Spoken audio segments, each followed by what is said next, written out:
All right, welcome everyone. We are back streaming. We have RTK versus VM today. Hopefully everyone is doing well. Here is our lineup for today. We do have Prussian Prince versus Soder for our first match, and it will be a High Elf mirror. And then followed up by that, we will have Vicious Satsuma versus Talcor, and then you'll be seeing myself versus Dark Phoenix, Mr. Worldwide versus Iron General for the last 1v1. And then for the 2v2s, we have Prussian Prince and Majutsu as the Dwarves and Bretonia versus Crabbling and Tank as Chaos and Bretonia. Then we will have Vicious Satsuma and Kafka against Evenstar and Fistek in a Skaven Dark Elf versus Tomb King Vampire Count matchup. And our final 3v3 will be Vicious Satsuma, Maker, Kafka versus Crabbling Wisp and Tank is a Counts, Coast, and Empire versus the Greenskin Skaven and Dawi.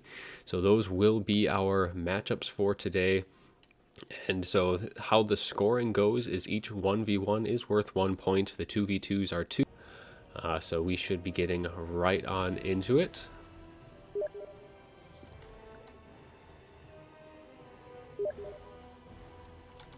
Looks like we are waiting on one person to join in.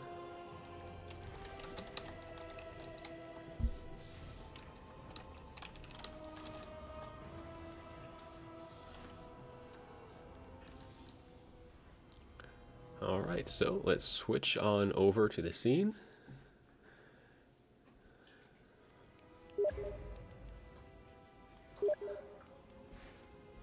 All right, so we should have everybody in. No, Prussian Prince has his army all set up, and we have Soder as well. This will be on Schwarzhofen.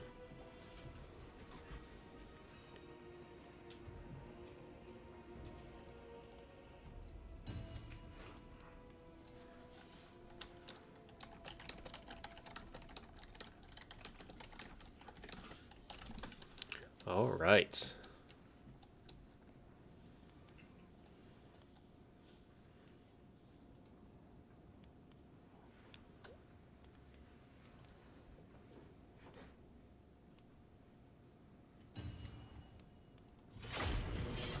Alright, so let's get on into this first matchup.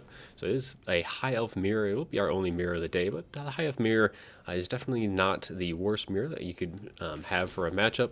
Quite a good diversity of units. Should be some good fun.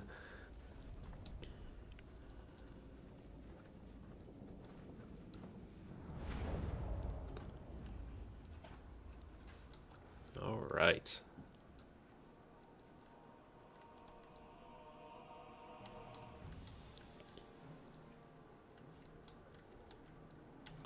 Alright, so the armies have loaded on in. So we'll go over what Prussian Prince has brought first. We do have, looks like, Alariel on her eagle with a couple of nobles on their Ethelmar chariots. So let's take a quick little look. Yeah, Alariel is going to be bringing Earthblood, and it looks like Shield of Thorns as well as Tempest. For the rest of the units, we do have a mix-up of Spearmen with some White Lions of Trace for that front line. And of course, the triple Dragon Princes and a High Elf mirror would be remiss not to have that. And we're looking to see something very, very similar on the far side of the field. So if we swing on over to what Soder has brought, we do have the spam of White Lions of Trace and, again, the triple Dragon Princes for that matchup. We also do have Alariel ready. This time she is on her horse, and the two nobles will also be on horse versus their chariots. So he's going to be bringing, looks like, Foz Protection, Earthblood, Shield of Thorns, but no Tempest.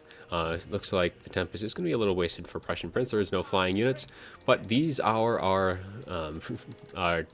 armies for today. Pretty similar stuff, a little bit more heavy on the infantry for Soder, so we'll see how that is going to handle things.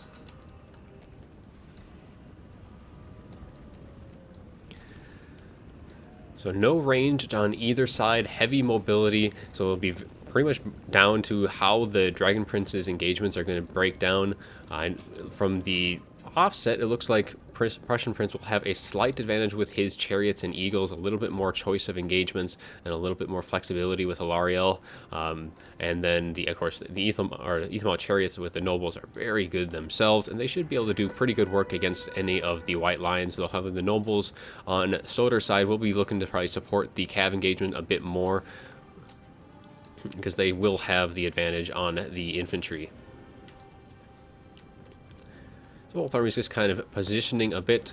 Prussian Prince does have a bit of the high ground advantage, and he does have a little bit of anti-large, though the spearmen, of course, they are just spearmen. It's nothing too, nothing to write home about.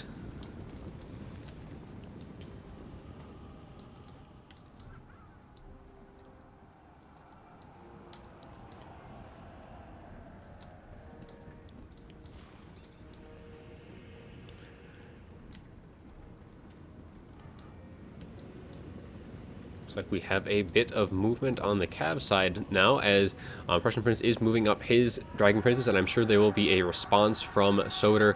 Though it looks like Prussian Prince is going to get a nice free charge off, being able to get some nice free damage there before the other Dragon Princes are able to respond. However, on the other side, the Dragon Princes of Soder have gotten the nice charge off against Prussian Prince, as he has taken a bit more damage, though there is an Earthblood going down on the side of VM here. However, it looks like overall, I mean, it's pretty much just a clash of engagements right now.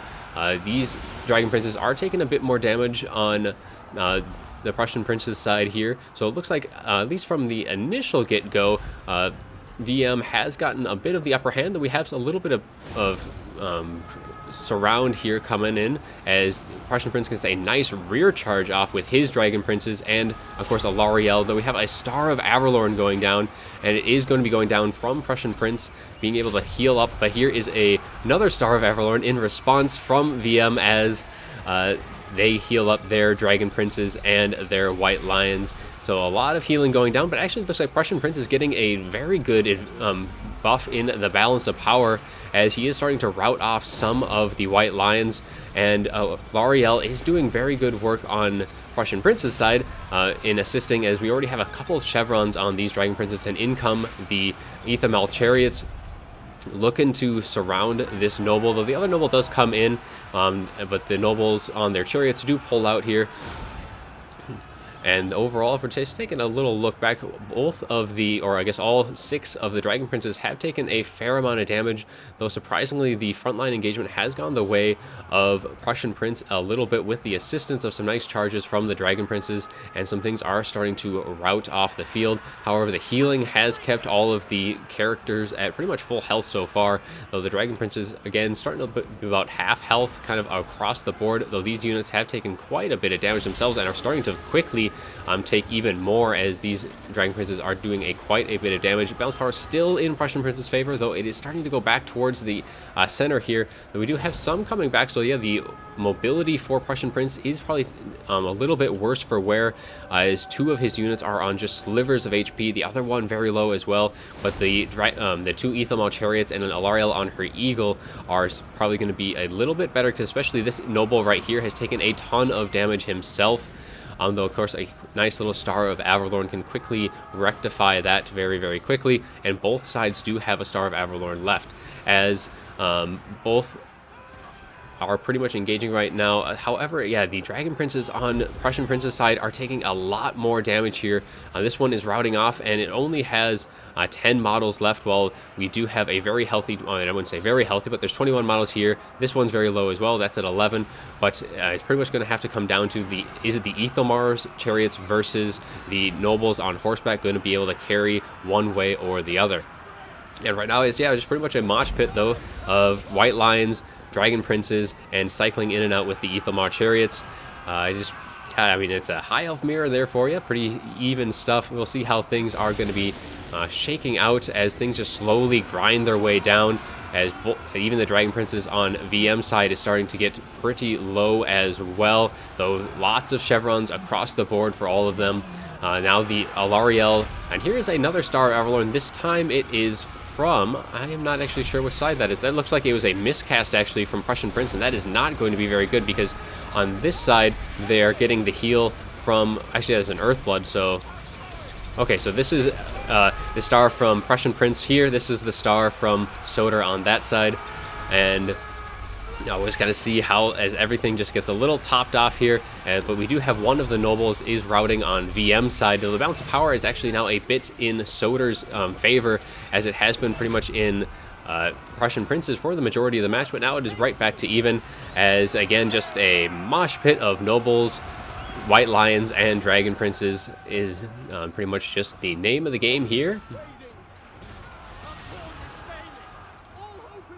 So yeah, it is going to be just a slow grind. However, Alarielle on her Eagle is starting to take quite a bit of damage herself, while the other Alarielle on horseback is doing still pretty good right now, and the Alarielle from Prussian Prince is starting to waver right now, though has regained its leadership, and Earthblood does go down on all of Prussian Prince's troops here, while some of the Dragon Princes are slowly starting to peel off on both sides, as it is pretty much just going to be down to the nobles. I think is going to be what the final battle will entail. Balance power now shifting actually quite a bit into Prussian Prince's favor at this point, as Alarielle on her Eagle is able to pull out. She is reaching her healing cap, as is the other Alarielle on horseback, and the VM's Dragon Princes are starting to rout and even shatter at this point, as the Ethelmar chariots are going in and out, slowly whittling down. Now, if Alarielle, the Radi on her horseback, is able to rout here, Prussian Prince should have enough mobility advantage at this point in the game to chase her off if she does rout, though she is very, very low, and a nice charge if from Alarielle on her Eagle might just be enough to fully rout her, and she does rout right here, taking some damage off the charge anyways, and it does look like Prussian Prince will take this first one for RTK. I guess pretty much just a mosh pit of Dragon Princes and White Lions there, as everything just kind of collapsed upon each other, and it looks like the Ethelmar chariots did have the advantage in that late game. So that is going to be our first match, and the second match, as we can just kind of switch on over, is going to be Vicious Satsuma versus Talcor. So as soon as these other two drop out, you two are going to be able to join right on in, and we will update the score as well, as RTK does take the first point of the day.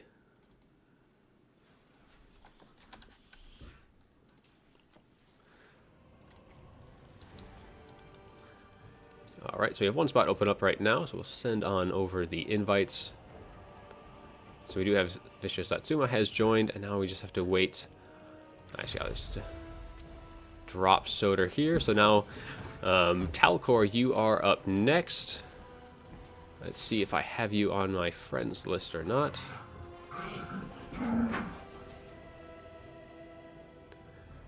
Have to excuse the dogs in the background, as you probably pick up them playing around the living room a little bit.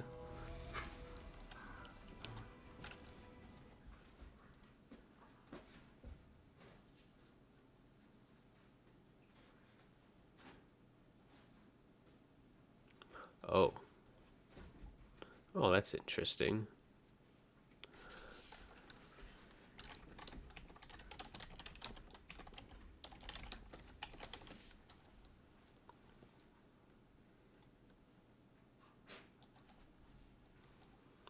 Okay, so we do have Vicious Satsuma and Talcor lobby. I'm clarifying up some of the matchups, so it looks like we might have been a slight miscommunication in some of the matches. Let's take a look quick.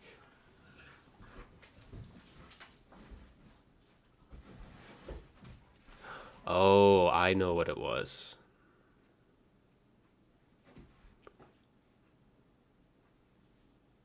Ah, I see.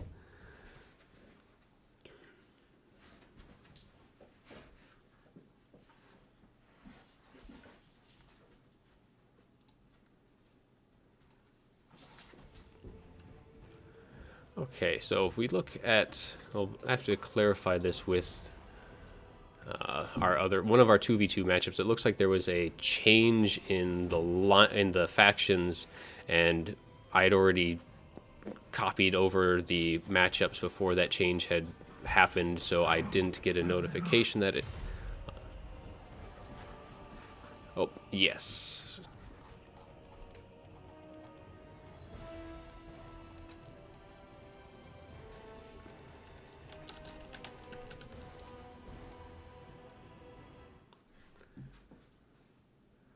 Okay, so apparently for the second 2v2, there was an update to it, so it should have been Coast versus Counts. I'm just going to make sure both sides are in agreement with that, and then that will be just fine.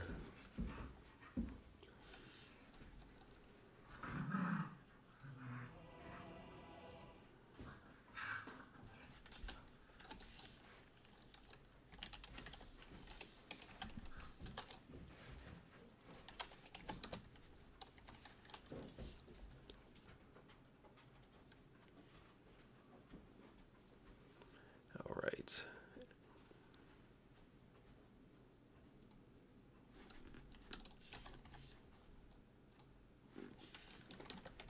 All right, we'll be ready to go in just 1 second, so we can just get this game loaded on in as I send the message out. So it looks like both sides are ready to go.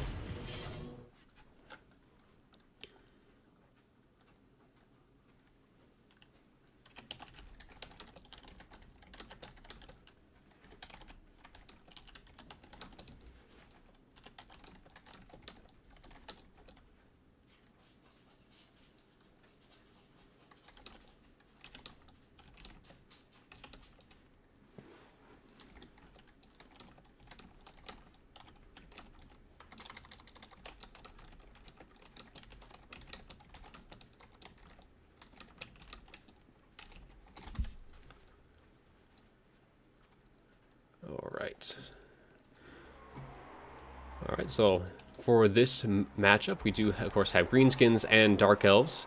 So Vicious Satsuma playing his beloved Greenskins. We will quickly just go over these armies here. So for the Greenskins, we do have Orc Boys mixed in with some Goblins in the front line. So just a pretty standard infantry, but the mass mobility, what Vicious Satsuma is pretty much known for. He's going to have a ton of Horse Goblin Spider Riders with some Goblin Wolf Rider Archers on top of some Orc Boar Boy Big Guns as well. So a lot of mobility from the Greenskins today. A lot of skirmish, a lot of kind of some, I guess I wouldn't necessarily say heavy hitters, but they are what the Greenskins have for their more upper tier cav units. We do have Grom the Paunch for the Lord, and he's going to be bringing, it looks like, Language of the Boys. We also have the Great Un is here, and Lucky Banner. Pretty standard stuff for Grom. We also do have a Giant River Troll Hag bringing Spirit Leech, Mither, and Rock Drop. We have a couple of Trolls, just regular Trolls.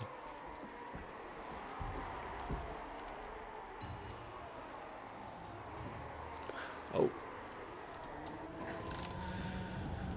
So it looks like we do have one of the streamers did drop, so we'll have to get him back for the next game. But for the Greenskin, or for the Dark Elves, we do have some Dark Riders, and behind them we will have some Dark Riders with Repeater Crossbows. We have a Sorceress of Fire bringing Fireball, Burning Head. We have a couple of Manticore, well, one Manticore up in the sky. We have the Dreadlord Sword and Crossbow variant. And otherwise, we have a bunch of Blackheart Corsairs, and we have one Sisters of Slaughter, and just some more Dark Riders. So very mobile force as well from the Dark Elves, with some Blackheart Corsairs with handbows, and they do have 360 fire arc, so they will be able to help kite a little bit. So it just depends on how the mobility is going to be handling things on both sides. I think the Greenskins definitely have enough mobility to help shut down the Blackheart Corsairs and deal with the Repeater Crossbows, as there isn't a whole lot that can really challenge the Orc Boar Boy Big Guns without the assistance of the Dark Riders or the Dreadlord. So we'll see how things kind of shake up. We do have a Fireball that is going to be going in, arcing probably towards Grom by the looks of things, or the Giant River Troll Hag. Does make a nice connection there. There is also a Goblin Big Boss who does have They Need Stabbing as well. And actually, one of the Dark Riders has been routed off right now, and it looks like we have a Spirit Leech going down on the Sorceress of Fire, and getting maybe a little too far ahead of itself, but a nice Burning Head looks like to be going down in the back lines.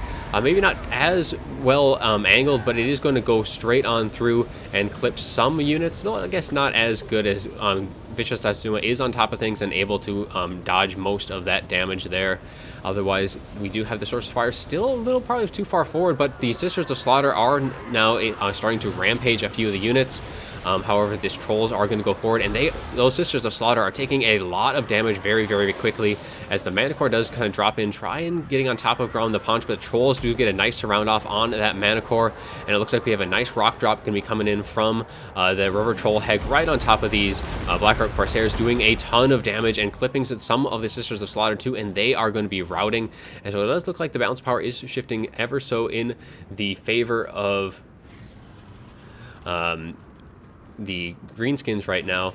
I'll take a look at chat after this, but otherwise the Dark Elves are a little bit on the back foot right now. The mobility is being a bit of a hard thing for the Dark Elves to handle, as I mean, this Mana Core is now shattered right now, and this other one is going to be rampaging and very likely shattering too, as all of these trolls are just beating it down very, very quickly, and the rest of the mobility is quickly pushing back these Corsairs, and the Sisters of Slaughter are pretty much going to rout very quickly if they do get engaged in combat, and there's nothing that can really rampage and benefit, as this Dreadlord on this with a sword and crossbow really isn't living up to its cost. It's been pretty much just staying out of the melee engagements, just providing aerial range support throughout the course of the match, but otherwise, again, this Feral Mana Core just getting beat down. But a nice Burning Head, though, is going to be going right on through a lot of the skirmish cav, doing a good amount of damage there, as the Dark Riders are able to rout off 2 of them. However, these Dark Riders are wavering themselves, as there is some more shots coming in from these Goblin Wolf Rider archers. However, the Supreme Sorceress, or not the Supreme Sorceress, the regular Sorceress of Fire is still up and running right now.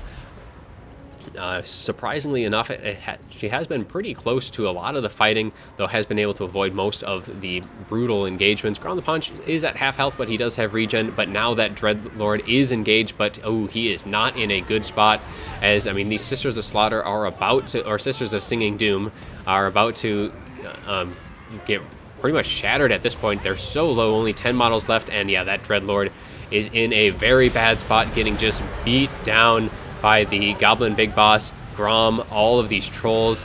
Not a good spot indeed, as a lot of the mobility is pretty haggard now on the far flanks here.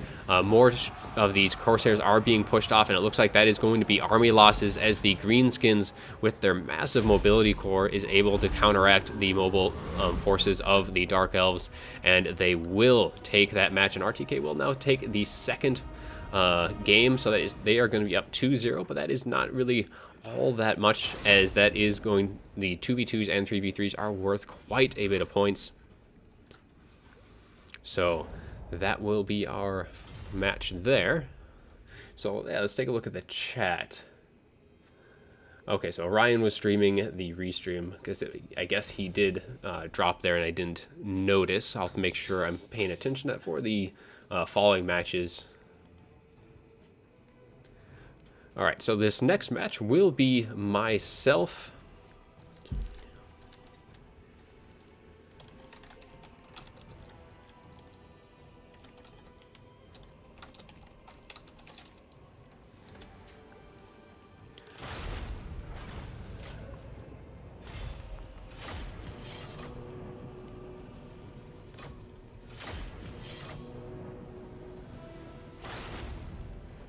Alright.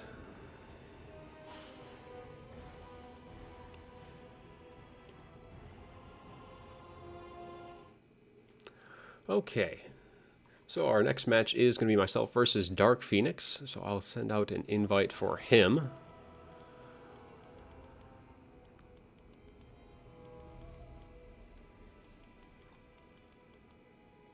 Oh, looks like he has already joined.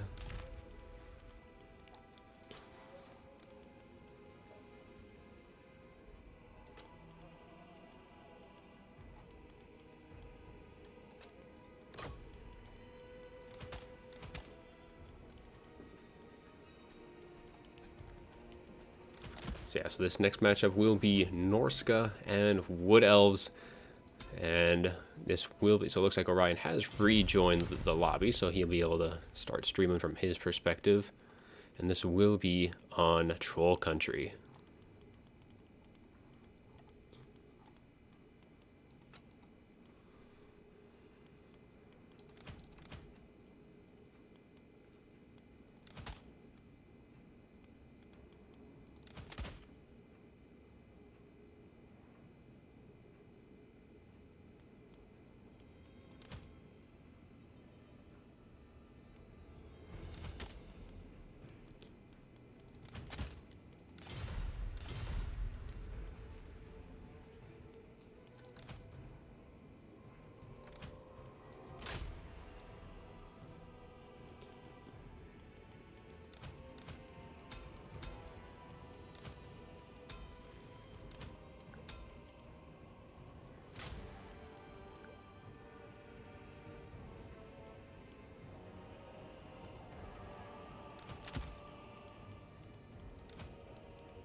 Alright, so it looks like Dark Phoenix is ready, as am I.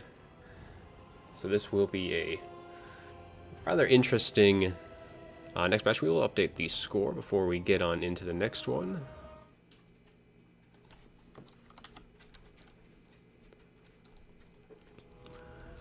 Alright, so let's get on loaded in.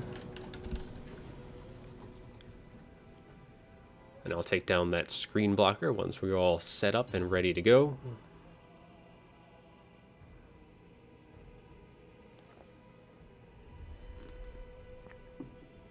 So yeah, this matchup is going to be a little interesting. I've been trying to practice this a bit over the last few days, but it's been a little hit or miss because there are a few ways that the high elves, or not high elves, that the wood elves can deal with and do this. I mean, there often will be kind of a kiting faction anyways, but they do have some very like, for example, the tree blob is a very tough nut to crack for Norska.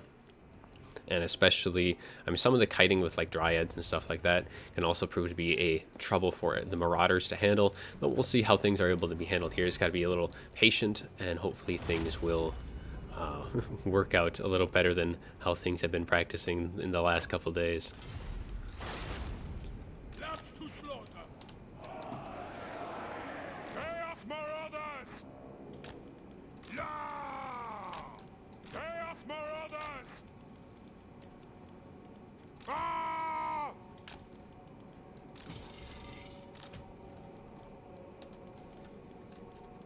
Back to the master speed! Chaos Marauders!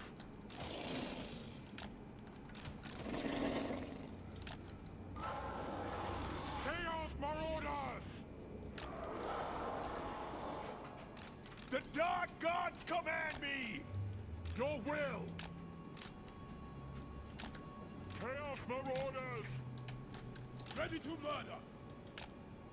I've seen death! Wolfric the Wanderer! A killing cow! Yes, Lord!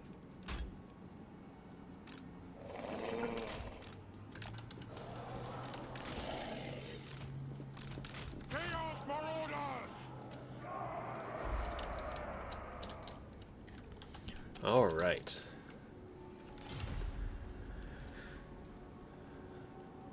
So I'll take down that screen blocker in just a second.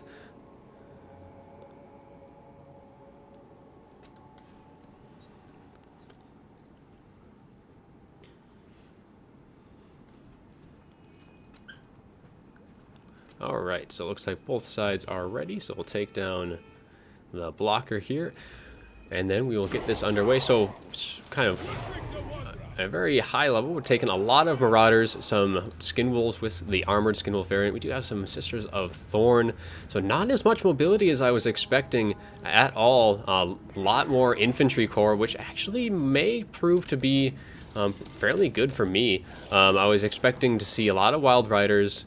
We do have a Glade Lord with actually the male there, so that's Helm of Discord there on horseback, so no Durthu, no Wild Riders. War Dancers, Dryads, more War Dancers, and then just Eternal Guards with shields. So a pretty much melee. There's some Wild Riders there. Glade Guard. A little different view than I was expecting. Pretty much just taking the fire now from the Sisters of Thorn. The Skin Wolves should just be able to tank most of that fire fairly easily. They will be able to regen through that. Oh, it looks like they are trying to snipe out my Shaman Sorcerer of Death.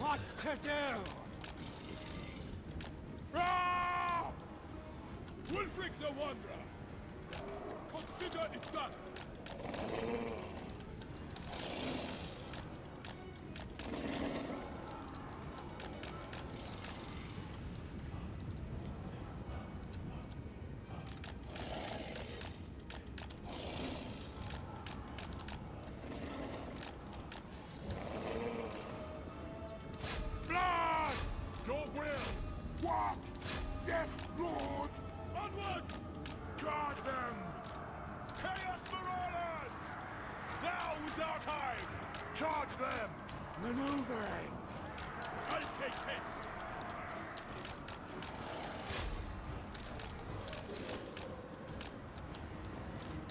I see victory! Very well! All shall fall! Incantation ready! Alright, well, Pendulum and Boats going on both sides here.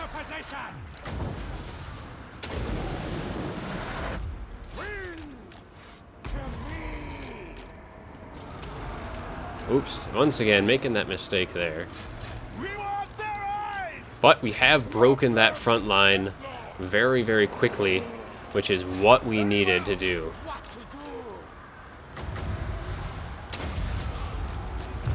So we need to pull out away from the rest, and now we can turn and attack those Sisters of Thorn. Oh, that's not good.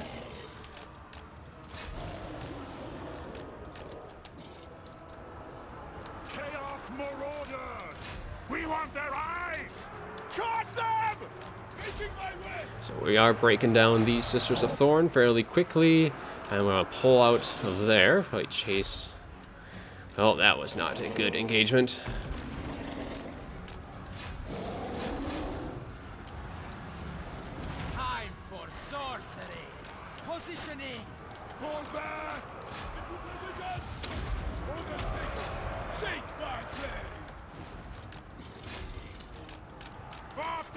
That's what the master said! No delay! So be it! Cut them down! Getting into the back line. But we are starting to lose a bit.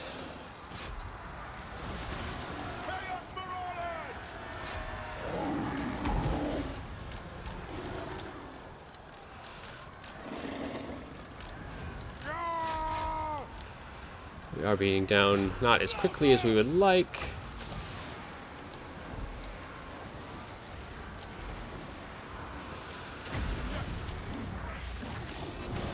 God, not good. For demand!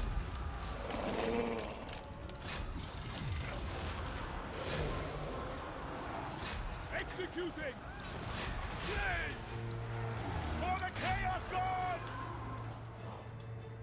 Retreat!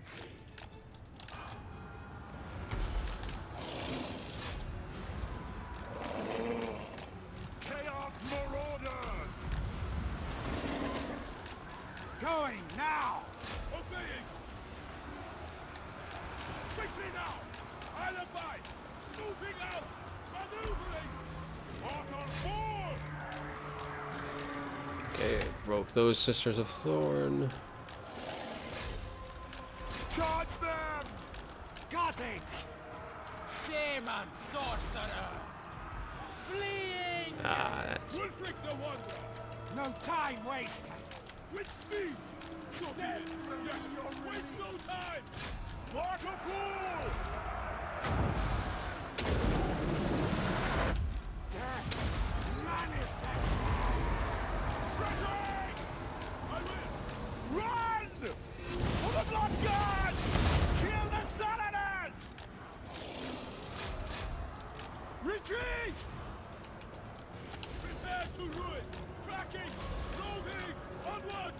do this! With me! Shot them!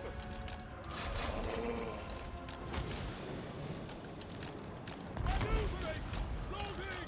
Hurry! Pull back! On my way! Wolfric the Wanderer! Positioning! Tracking! I've got it! They will succumb! Moving out! Waste no time! Quickly now! I've seen victory! Well, unfortunately, that didn't go nearly as well.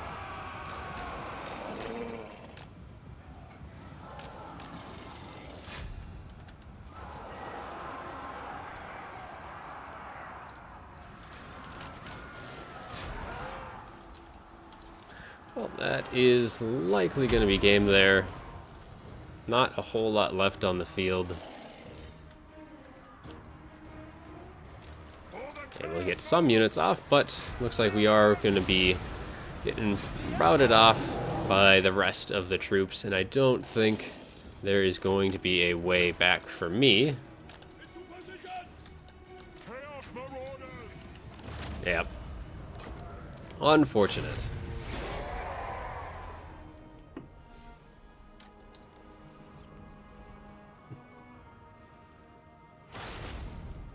Yeah, so for that game, I don't know, that was just probably gotten pulled in too many different directions there. Yeah, and then just a few misplays here. I mean, I got some good damage done with Wolfric and the Shaman Sorcerer, but able to get the Branch Wraith off, but unfortunately didn't keep it off the field. And yeah, just misplays by the Skin Wolves, I think, was really the kind of the big thing. Is I let them get caught out in the back line, and I needed to probably just have them more closer to the rest of my troops to support. But very well played by Dark Phoenix. And we'll rehost now for the 2v2s.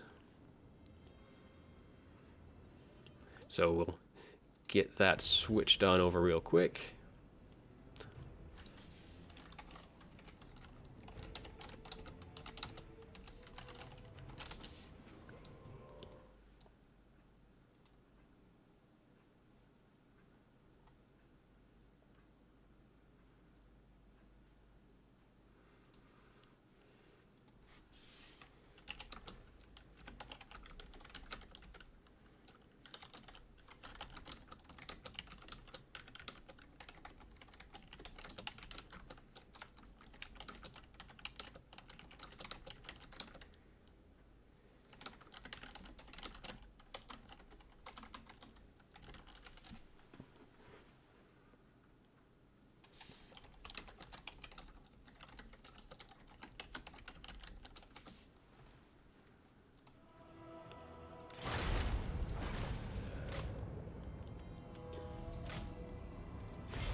All right.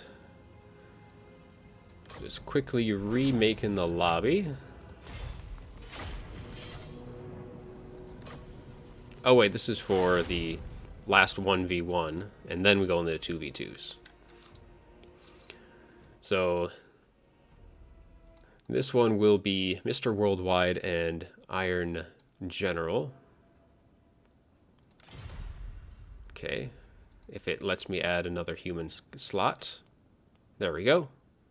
Just a little slow on the upkeep for that.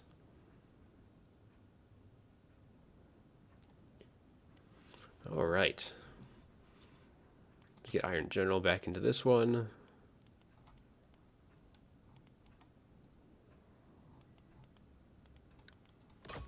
And this next map will be on Oakenhammer.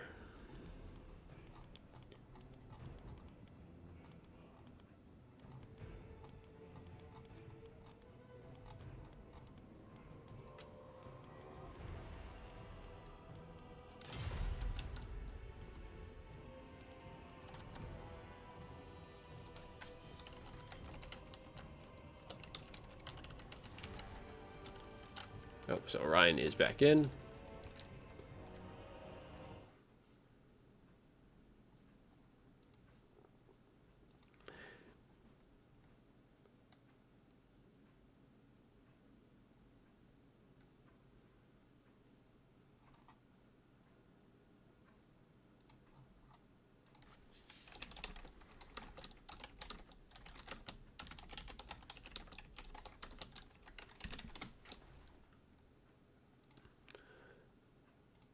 All right, back over to the stream. Go. All right, so we have both contestants loaded in for this next map. So this is going to be Tomb Kings versus Lizardmen. I think this is, I mean, slightly favored for Tomb Kings, but I think Lizardmen do have a lot of tools that can deal with the Tomb Kings, because, I mean, the Tomb Kings, like, they have, like, Ushabti Great Bows and stuff like that, but the Lizardmen have the mass that can just push right on through the Tomb King infantry and just get right onto those high-valued things. So we'll update the score as well. So now we have VM on the board, so it's now 2-1. So yeah, welcome everyone to the stream who has joined recently. And yeah, we should be getting underway on this fourth match of the day pretty soon, as we have Mr. Worldwide and Iron General facing off in our last 1v1.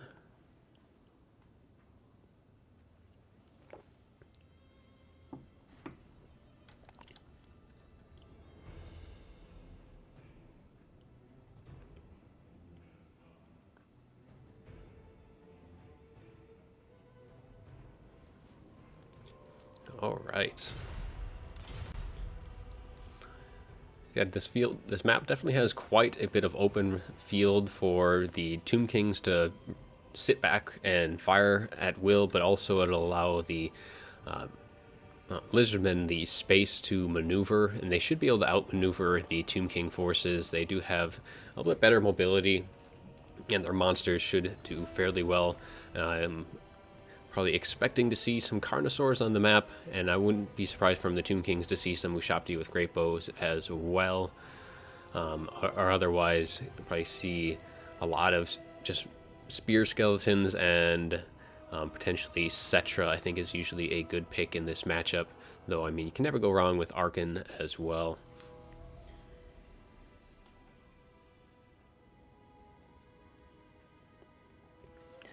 So Ben, the barman, thinking he knows what's going to be coming for this next matchup.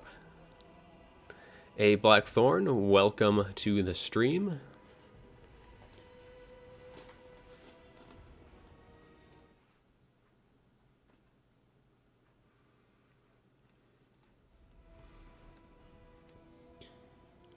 All right, so while we are waiting for them, we can take a look at the lineup for today a little bit more. So this is our last 1v1 with Mr. Worldwide and Iron General. Then we will go into the 2v2s from here with Prussian Prince, Majutsu, Crabbling, and Tank for our first match. And the second 2v2 will... This Tomb King may be Coast or Tomb Kings. Initially, the lineup was Tomb King, so we'll see how things are shaped up for that.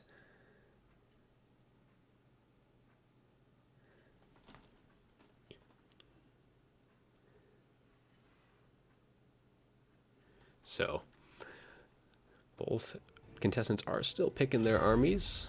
It looks like Mr. Worldwide is ready, just waiting on Iron General.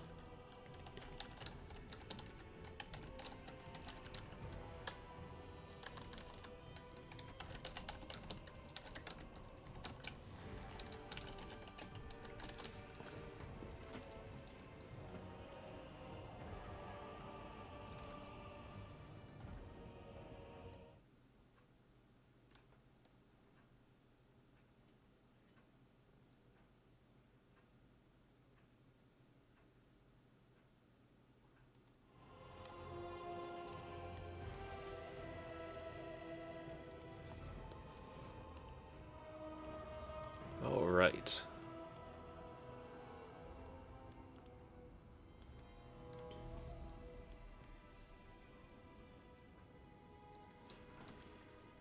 Hey, Alari, welcome. Ooh, yeah, my Russian is well out of practice, so...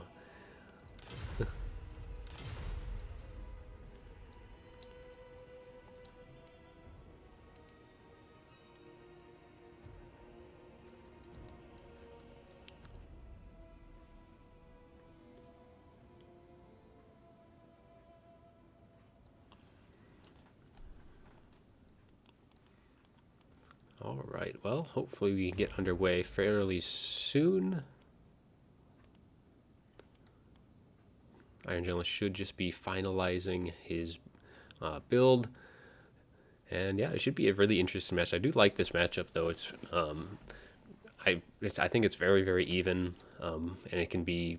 You're going to see a lot of large monsters here, and we're certainly going to see Carnosaurs, probably Sphinxes, and the like. So Iron General now is ready. So Mr. Worldwide, he said he was ready earlier, so he should be ready to get on into things. And let's load on in to this next match.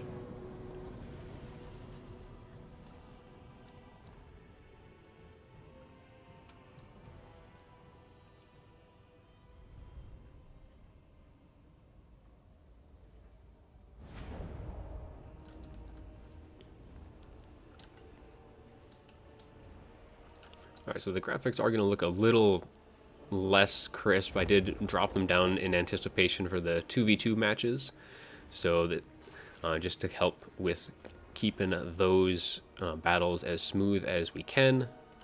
We'll adjust the camera speed again before they all load on in. Alright. So both sides have loaded in now. And for the Tomb Kings, of course, we do have Cetra, the Imperishable, on his Sphinx. He is going to be bringing the DJS Incantation of Cursed Blades, as well as the Incantation of Protection. He has Wrath of Petra and the Blessed Blade of Petra. Now, there isn't going to be a whole lot of good targets for the fire damage for the Blessed Blade, but it does reduce accuracy, melee attack, and defense with the Blinded ability, and the Wrath of Petra just helps keep him out of the infantry fights, helps them pull in and out of those fairly easily. And the two spells, pretty standard. You're not going to win any games with those, but it does provide a nice little bit of healing with the Restless Dead passive. Now for the rest of the troops, we do have some Skeleton Spearmen mixed in with some Skeleton Warriors. We do have the Kepra Guard, Tomb Guard ROR, a very good unit there to really help with that frontline engagement. And here are the Chosen of the Gods, Ushapti with Great Bows ROR with nice armor-piercing values, and they do have that spread shot, so it can do some very good work against some elite infantry. We have Skeleton Spearmen in the back. I do not see the ROR, so it won't be getting any poison from the Tomb Kings today. And we do have some Nahekra Horsemen, who are some very good light cav units.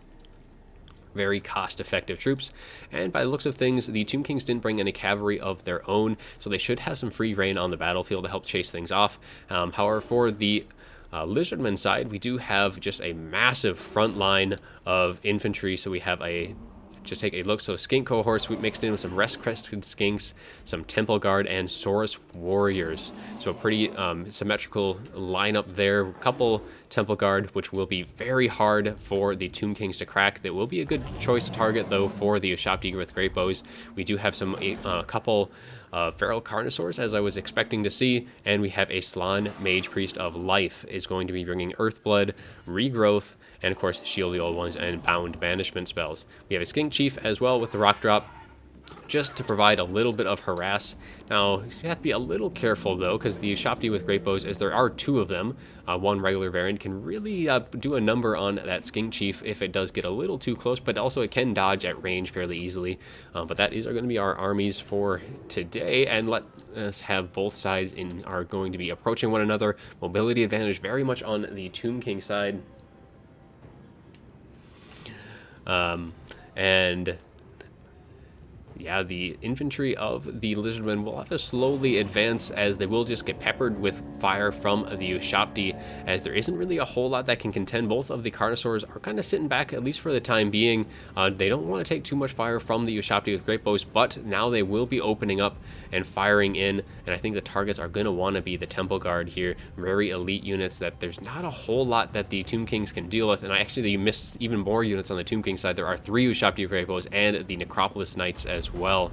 So a lot of firepower, and though these Carnosaurs are going to be able to pretty much just push right on through the Tomb King line and get onto them, so we have to be pretty careful with keeping them protected, and these Necropolis Knights will help with that. So some nice charges though by the Nahekran Horsemen into the Skinks, and they are able to pull back before that Carnosaur is able to do too much damage. It is able to get on a couple of the units as they get hung up a bit, but Cetra maybe getting a little too far ahead right now, as he is getting chased now by that Carnosaur and getting poisoned by the Skink Chief as well. He is going to want to pull back into his own lines fairly quickly. Now the Kepler Guard will win against the Saurus Warriors, but the Temple Guard, that's going to be a bit harder, tough nut to crack for the Tomb Kings, though the Tomb Kings right now are just teeing up on this Slann Mage right now and doing a good amount of damage right now, and getting rid of that healing is going to be very, very important for the Tomb Kings. Now the Tomb Kings are stretching themselves out a little bit here,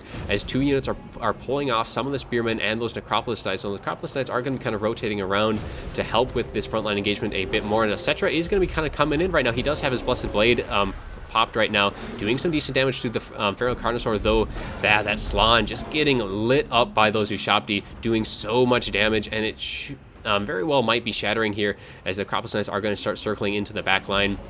Now this Carnosaur right now is doing some very good damage to these Nehekron Horsemen, and these Horsemen need to be a little careful right now if they want to be in that late game to help chase things off. And the Carnosaur, again, doing some good damage to Cetra, pulling him back, though now he is stuck in with some Skeleton Spearmen and the 3 Ushabti close point-blank range, and now it is Rampage right now, and the Skink Chief will be able to break that, as it does pop cold-blooded very quickly, keeping that in control, though it is very close to routing right now. Slann is back, and he very much would like to get some heals off on himself probably, but these Necropolis Knights, there's nothing to contend these Necropolis Knights right now. It looks like the Feral Carnosaur is starting to pull back, but these Necropolis Knights are in hot pursuit of that Slann. Now those Necropolis Knights may need to be very, very careful, because that Feral Carnosaur is coming in, and the poison from the Skink Chief will very much help that engagement. However, with that Carnosaur being pulled back, the frontline engagement is going to go very favorable for the Tomb Kings at this point, but there are some breaks in the line, as the Saurus Warriors are going to be able to start pulling in, but the Ushabti are being pushed back by the Saurus Warriors here. They still have quite a bit of ammo to use, so they don't want to be caught off so quickly. Now, I think this is the Chosen of the Gods, who have used a bit of their ammo, and the Kepler Guard are rotating around to try and peel these off. But yeah, look at these Necropolis Knights are slowly getting whittled down and chased down by the Feral Carnosaur, while the Slann Mage Priest is getting healed up by some regrowths. So I think this is a bit of an overextension by these Necropolis Knights, and these Necropolis Knights are very expensive, and it would be a shame to lose them so early. However, the Feral Carnosaur is rampaged, though. A nice cold-blooded this time from the Slann is going to be a very nice benefit there. But Cetra right now is pretty much free to reign. The other Carnosaur is shattered off into the distance, but yeah, these Ushabti are getting continually pressured right now, and there's not a whole lot. Those Ushabti summons was actually used to pull off these Saurus Warriors, as these Ushabti are continuing to get taken damage that they do not want to be taking, as the infantry is slowly whittling away for the Tomb Kings. However, this engagement here, we have the Shield of the Old Ones is popped right now, as Cetra is engaging with the Feral Carnosaur. Cold-blooded is on him, and the Shield of the Old Ones getting some nice resistance in this fight, as Cetra is taking quite a bit of damage from that Carnosaur, as he is continually getting poisoned by this Skink Chief, and that is going to be very, very critical in these engagements with the big monsters. And he's going to want to pull out, wait for his Spearman support at this point before re-engaging with that Carnosaur. The Carnosaur is going to be getting a heal, though I think that Slann got just a little too far away right now, as it is getting surrounded by the Nehekron Horsemen. Now, the Slann isn't going to go down so quickly to the Nehekron Horsemen, and that Carnosaur is coming in, gets that regrowth, and yeah, now things are quite interesting in this battle, as the balance power is slightly in the Tomb King's favored, though I can easily see this going into the favor of the Lizardmen here, because if the Carnosaur is able to peel off these Nehekron Horsemen, get rid of the mobility, at least the quick mobility, and a banishment going to be going into the back of these Spearmen, could do some very good damage here, though it does get canceled for a second, but it is going to be recasted, as it's going to take some very nice damage, though it does go a little bit out of that engagement, though it is going to be doing damage to the Necropolis Knights, and any damage on them is going to be good. Cetra coming in forward into those Skink cohorts should be able to break them fairly quickly. Spearmen should just be able to wrap them up, and yeah, those Horsemen did go down, and that's going to be it for the mobility for the Tomb Kings, and the balance power is in the favor of the Lizardmen now, as I think, yeah, the Tomb Kings have gotten just a little too spread out a bit. However, the Kepler Guard is still quite healthy. There is ammo left on the Ushabti, though the healing from the Lizardmen has really kept them in this fight, although that Slann is getting very low himself. As you can see, he doesn't have a whole lot of healing left. Any regrowth just would top him off and kind of be a waste at this point, though the Carnosaur is still very, very healthy, and that Skink Chief just continually doing damage to Cetra throughout the match right here, and that has been a critical component in this, allowing the Carnosaur to really dominate the engagements with Cetra so far. And yeah, the Ushabti still continuing to be kited back time and time again, and those Temple Guard are not going to go down so easily. The rest of the Ushabti have used up pretty much all of their ammo. This cohort of Sotek down to just one model left, and the Necropolis Knight. So Cetra needs to stay alive if he wants to pull this back, and he needs to keep running from that Feral Carnosaur, allow the Ushabti to do the damage that they need to. However, that Slann should have some more healing left. The Slanns have quite a bit of magic available to them, and now the Feral Carnosaur is going to be charging into these Ushabti with great bows as they fire the last of their rounds, though he will be able to make quick work of them. Though we have the Necropolis Knights are coming in to support, and again, though, that Skink Chief just relentlessly hounding Cetra. Now, at this point, Cetra now does have a clear path to that Slann Mage Priest, and if that Skink Chief cannot take him down quickly enough, though with the amount of ammo left, he might just be able to do that, and we do have some Skink cohorts with the Red-Crested Skinks hounding him, and even if he does engage with the Slann at this point, these two units will catch up to him, and that will not be so good for the Tomb King. So if Cetra can quickly deal the final blow to that Slann, it may be worth it, dealing with the leadership on both sides. So an Earthblood will be going down on both sides, healing up the Slann to the last bits of his ability, though that Feral Carnosaur is rampaged and taking quite a bit of damage from the Necropolis Knights and the Skeleton Spearmen as well, and the Ushabti are just continually running from those Temple Guard, and that may be because those Temple Guard, very expensive unit to just be chasing the entire match. Though Cetra is so low right now, some more shots raining into the Slann, though it looks like Cetra and maybe the Slann himself will both be going down here, as that Skink Chief is still at full health, but the Feral Carnosaur is routed. Balance power in the Tomb King's favor. This has been a back and forth match, and the Slann is terrified right now as Cetra just refuses to go down. He has the protection on him, so he does have a nice bit of damage, physical resistance, and luckily that Feral Carnosaur runs straight through these Red-Crested Skinks, allowing it to pull out, though the Slann does rout, and down goes Cetra. So the leadership may very well be gone on both sides of the match right now. The Slann may very well come back, and having him come back, I don't know if he has any healing left, though the Feral Carnosaur does come back, and the Necropolis Knights are going to be hounding it, but that Feral Carnosaur should be able to stay away from that engagement if it wants to. Though if we look way back here into the back of the map, as there's a lot of units here, and these Temple Guard, I mean, Ushabti, the Kepler Guard, it might be enough. I don't even know if I don't think that the Chosen of the Gods even want to be engaged right now, even though they are all out of ammo. The Temple Guard just do so much damage, as the Slann is back right now, and the Necropolis Knights are getting beat down by the Skink Chief as well as the Skink Horde, and in comes the Feral Carnosaur, another Earthblood, as there's no magic left for that regrowth, as another Shield of the Old Ones does go down. This will be able to bring that balance of power back to even if these Necropolis Knights are able to go down without that Feral Carnosaur taking too much damage in return. And things are not done for the Lizardmen yet, and if we look back, a unit has been wiped out for the Tomb Kings, likely the Chosen of the Gods, as they were stuck in that engagement. This ammo, the ammo for the Ushabti with Great Bow there could be quite good, and a banishment just ripping through the Skeleton Spearmen, doing a lot of damage. They weren't quite able to dodge it, and that banishment is just following them as they try and pull out, and they are going to start crumbling now as those units do go down. And yes, the balance power now is back to even, as these Temple Guard in the back are just refusing to break here. They are getting kind of low on leadership, though the Kepler Guard should be able to do some good damage to them, and the Ushabti with Great Bow now are in range and opening up once again, missing most of their shots, and if they can take out the Slann and potentially rout off that Feral Carnosaur, it might be good, but that Skink Chief trying to get on top of them to shut them down before they can fire off any more volleys, and in come the shots, peppering into that Feral Carnosaur. It is wavering. Will it rout? And it does not, because a nice cold-blooded there. Very good cast just as it was wavering, but now the Ushabti are starting to waver themselves against that Skink Chief, though the Temple Guard in the far rear has been routed off.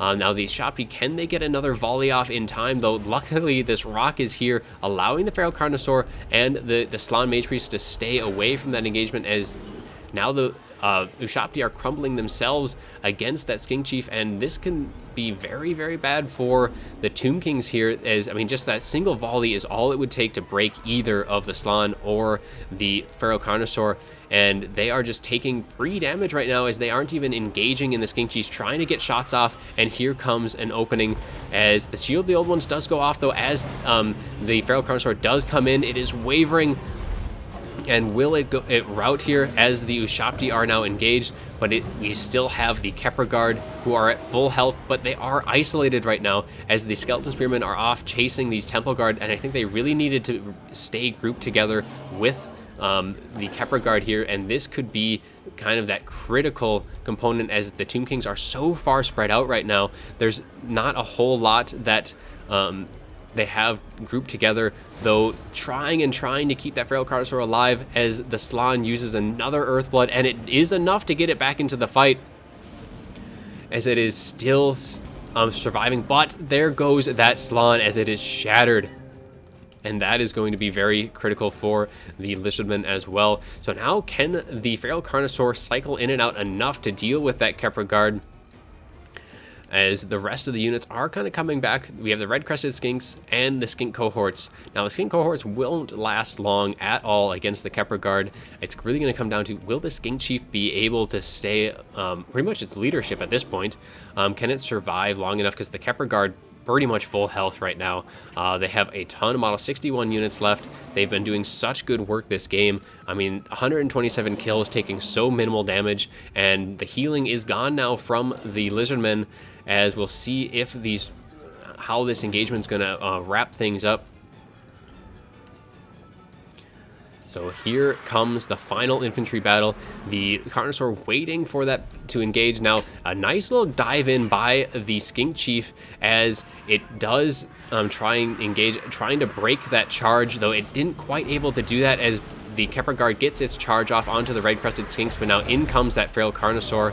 And yeah, these Kepra Guard are really missing those spear units right now, as I don't know if the Kepra Guard can hold this back, as the Feral Carnosaur is at pretty much full leadership right now, and the Kepra Guard is starting to waver and is very close to crumbling themselves. They're at critical binding, though they are able to break and shatter all of the infantry components, and now the Lizardmen have to stay engaged, and that is how the Kepra Guard are going to be able to pull this back. If they're able to get a nice round off on the Feral Carnosaur, that is going to be the end of this fight, I think, because, I mean, that Skink Chief just, I don't think is gonna, and there it goes, shattered, as that is its third time routing, and now it is just down to the Skink Chief left, as the Kepra Guard have regained a lot of their leadership right now, as they just getting a full surround off on the Skink Chief, and the Skeleton Spearmen still way in the back, continuing to chase off those Temple Guard, and at this point, even if that Temple Guard does shatter, go off the map, as it seems to be taking the long way around to doing it,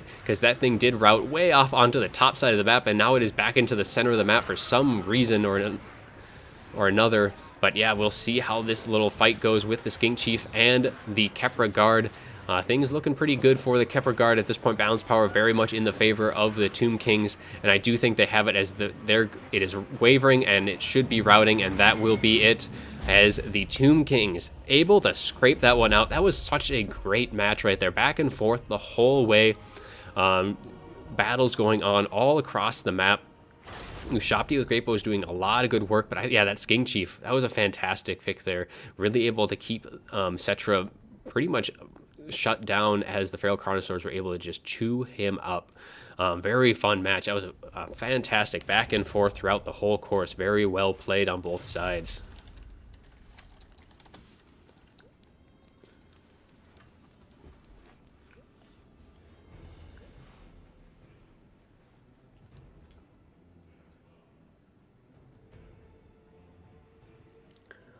Yes, very well played. So now we are going to be getting into the 2v2 matches. So let's take a look at our first one is going to be Dwarves Bretonia versus Chaos and Bretonia on Summer Song.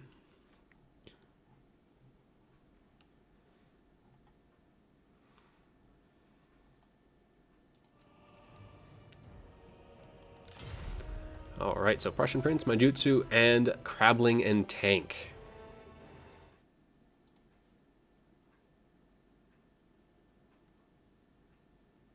Oh, wait, what?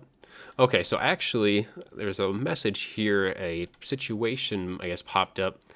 So Fistek is going to be playing Bretonia, and Evanstar is going to be playing Chaos. So, and then Tank will be playing, and Crabbling will be playing the Counts and Tomb Kings. So I think that just kind of came down to familiarities with the matchup. So the matchups will stay the same, so...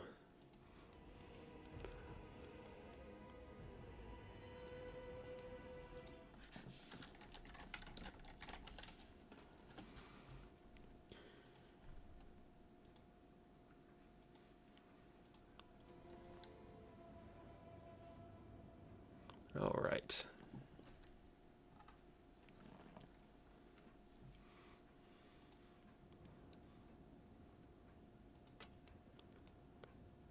All right, so now we need Fistek and Evanstar, and I think I should have both of them on. There's Fistek, and there's Evanstar.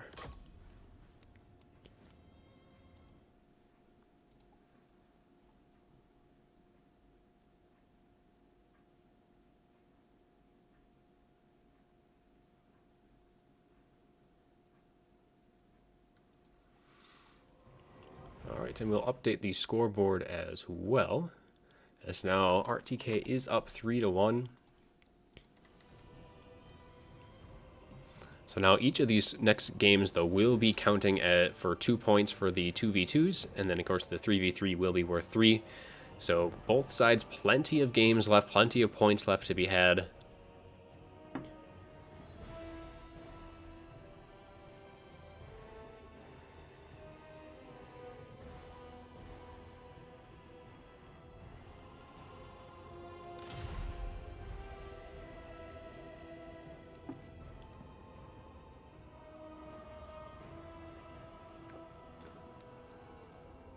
All right, just waiting on... Oh, right, the funds are going to be 10,000 for this.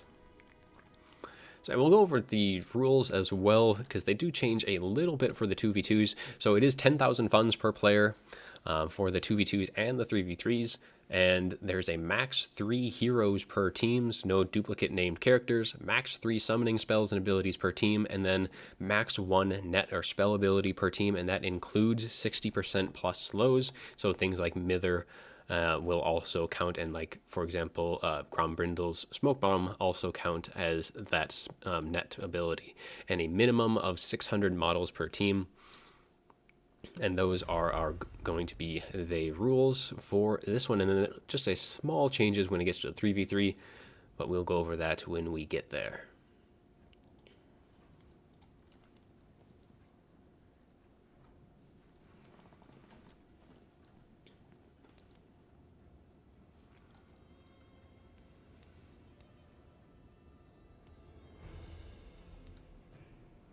All right. Oh, all right, Orion, I believe, has rejoined. Okay, very good. Make sure that he stays in the lobby before we start things up.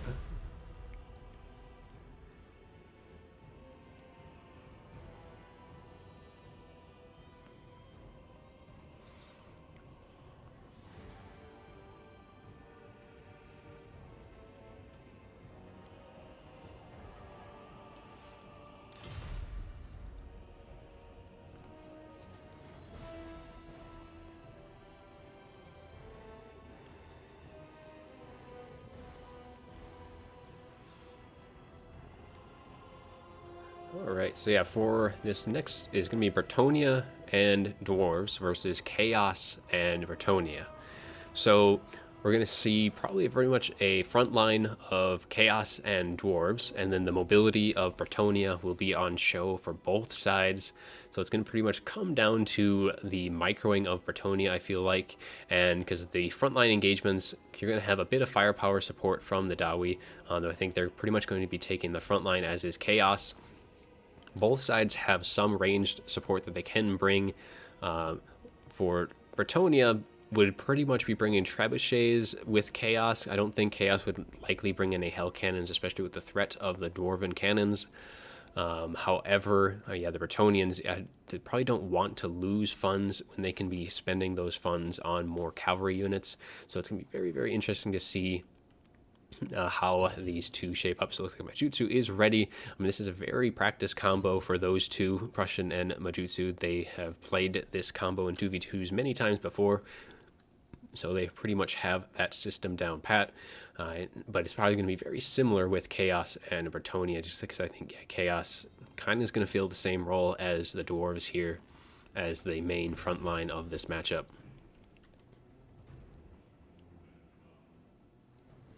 Yes, Alex, that last game was quite a good match indeed. Back and forth throughout the whole course. It looks like the Tomb Kings had it for the initial part, then the Lizardmen had a nice comeback in that mid stage, and then a nice claw back by the Tomb Kings to wrap things up. Very, very entertaining match for sure.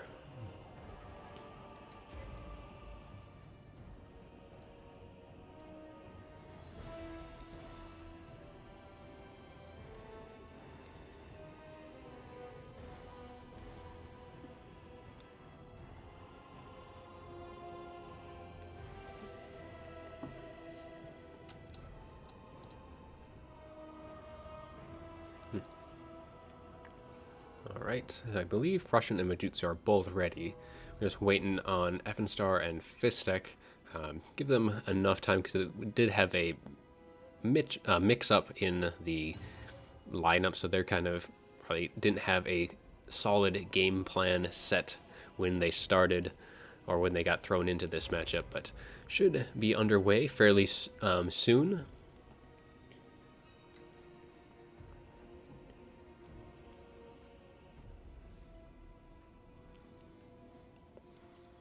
While we're waiting, we can quickly just kind of go over what the matches have been so far. So the first match, Prussian Prince versus Soder, both as High Elves. Prussian Prince did take that match. Vicious Satsuma against Talcor was our second match of the day, with Greenskins versus Dark Elves, and Vicious Satsuma won the day with his mobility core against even the mobile forces of the Dark Elves. And then we had Norska versus the Wood Elves of Dark Phoenix, and the Wood Elves were able to take that back, as they have the mass of infantry and war dancers really punishing the front line of Norska, and some misplays by the Skin Wolves from Norska as well. And then we had a very, very fun match of Mr. Worldwide versus Iron General as Tomb Kings versus Lizardmen, and that was our 4 1v1s of the day. And now we do get into the 2v2s and finally the 3v3 after those, and these are going to be worth more points than the first matches. Yes, Nick, I do believe it is going to be a Dawi Chaos frontline, and then the very mobile core of Bretonia will be engaging one another, and whoever wins that will be supporting that frontline engagement as best they can, by my guess. Looks like we have Fistek has readied up, so hopefully VM should be just about finished with their army preparations, and we'll get into this match as soon as we can.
Alright, we are ready to go for our first 2v2 of the day.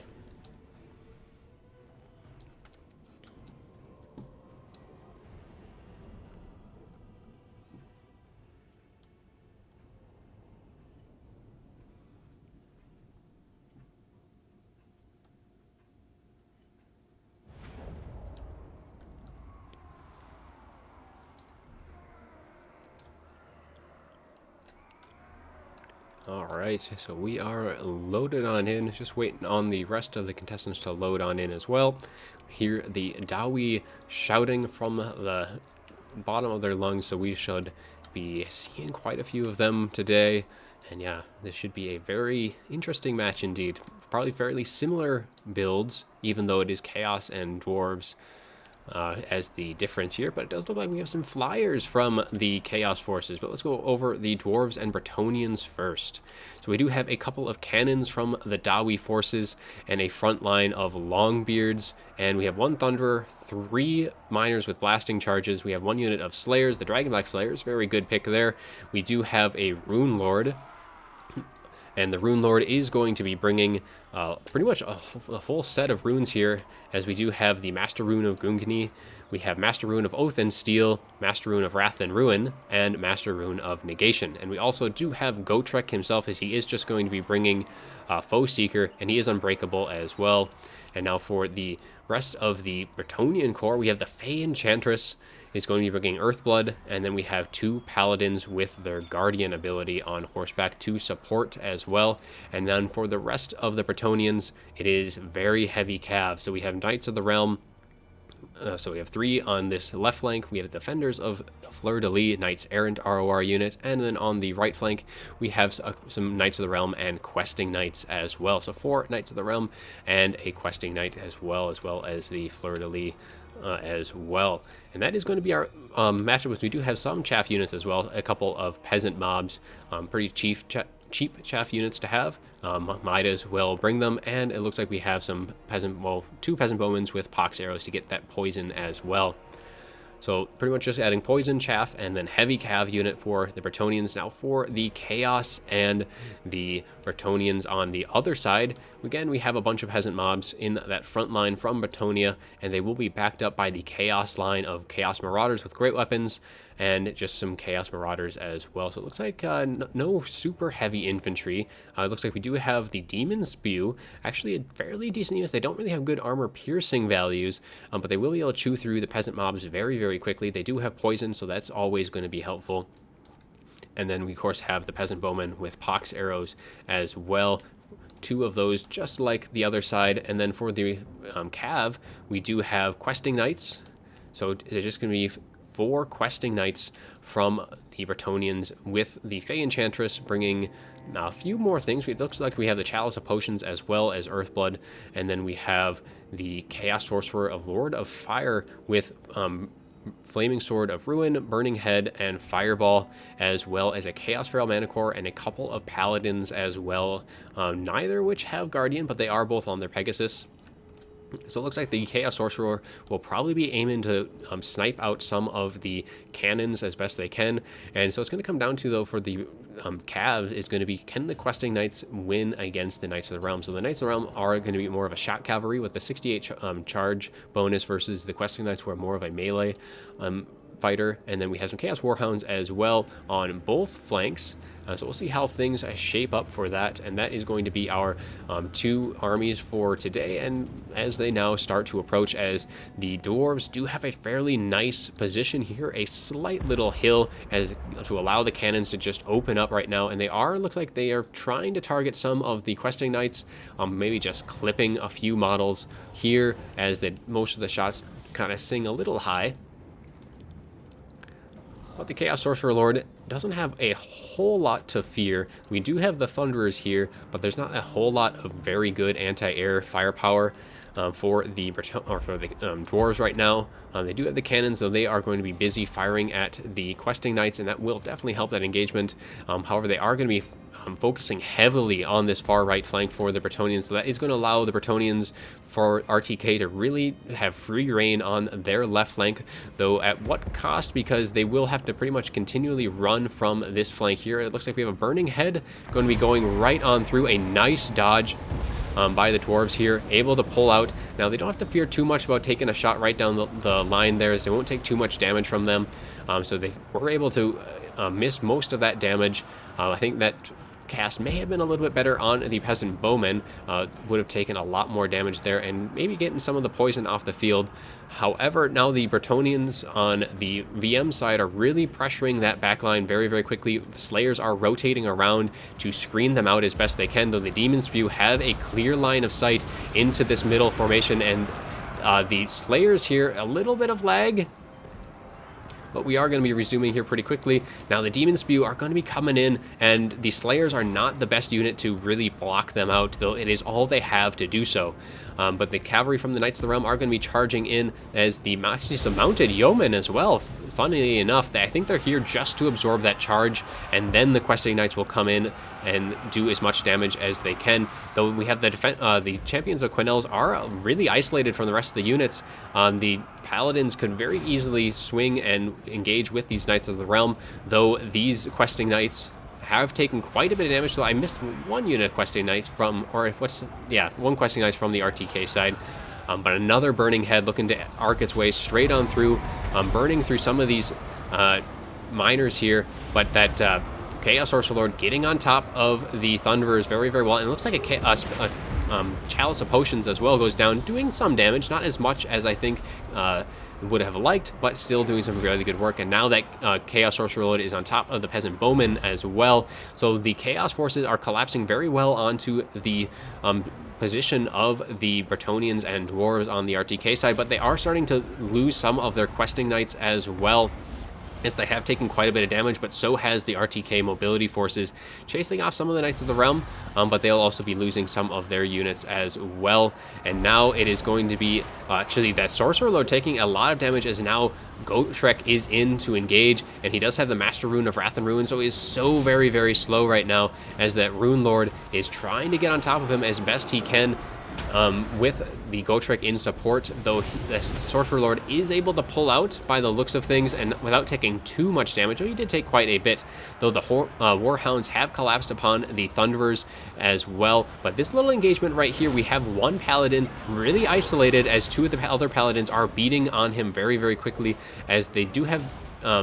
but both sides may be losing a Paladin here. One does route a little quicker, but the other one then routes in turn. So now it is just down to a Paladin versus Paladin, and it looks like Chaos and Bretonnian are definitely doing fairly well right now, pretty much shutting down all of the ranged support, and the mobile forces of the VM Bretonnians seem to have the upper hand in this engagement, as we kind of just swing around this the battle.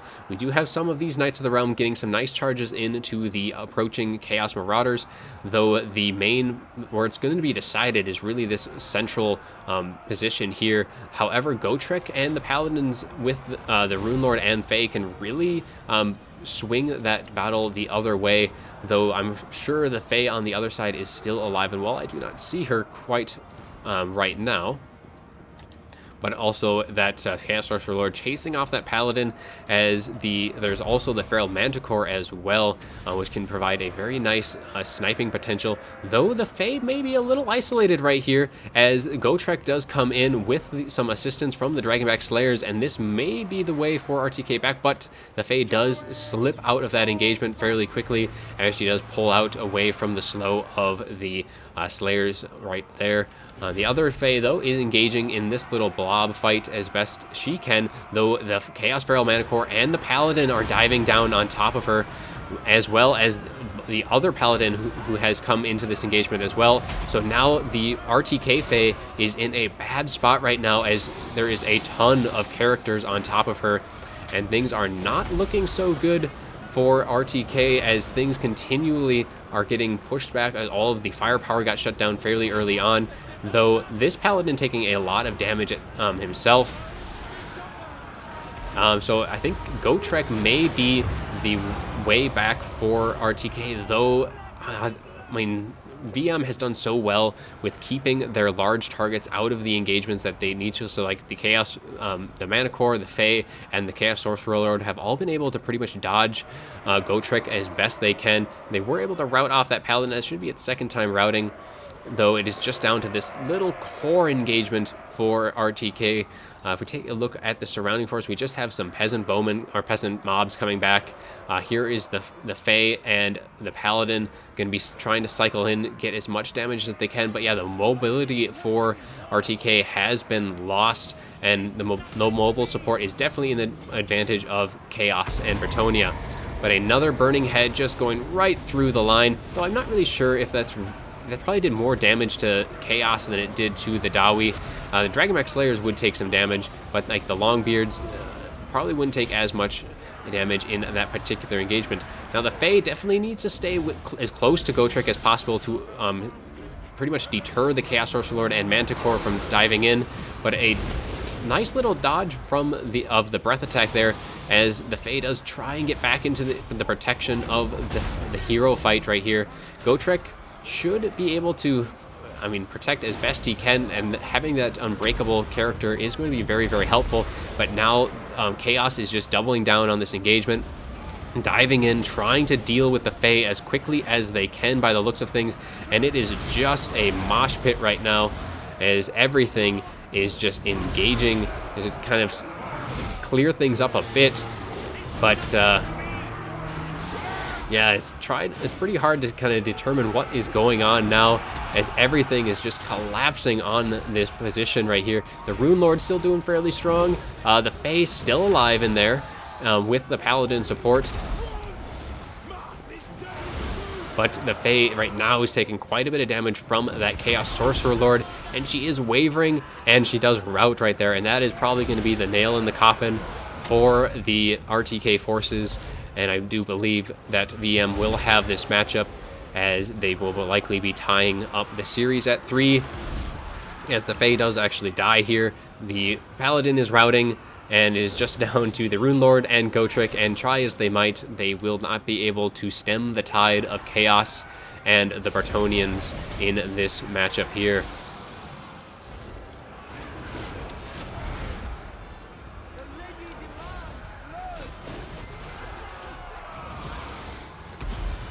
And the Chaos Feral Manticore does rout, and the Rune Lord shatters, however. And yeah, it's just down to Gotrek, and there is far too much enemy troops left. The Fae, just the drain might be enough to deal with Gotrek, and the cycling in and out from the Paladins, the Chaos Sorcerer Lord, just way too much for the RTK forces to be able to handle, and that is going to be GG. But Gotrek will fight to his last breath to fulfill his oath, taking a nice shot from that Chaos Sorcerer Lord, but down he will go nonetheless. And there he falls. So that will even up the score at 3. So it is going to come down to these last few matches here for who will win.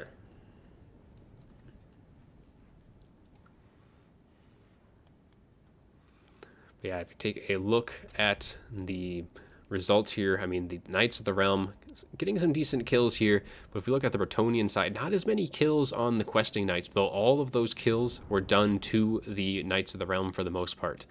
They were able to do a ton of damage to them, and pretty much gained that mobility advantage in that late game, which was so critical to chase off anything that routes Demon Spew. 200 kills for them, very well done, and there was some Chosen as well with great weapons, and just nothing left to be able to really deal with them. And that will be our first 2v2, and now we'll be getting into the second one.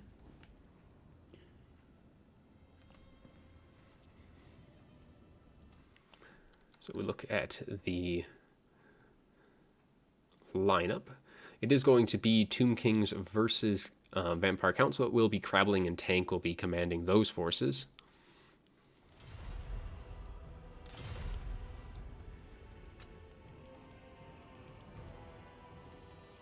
Okay, so we have Crabbling in. So we invite... Oh, Tank is already in. So now we just need Kafka and Vicious Satsuma.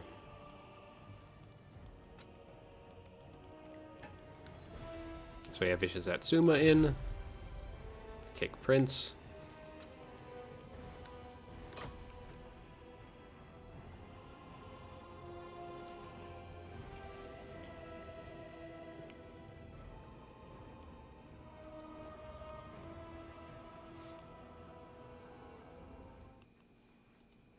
Alright, so the next map is going to be Blue Reach River.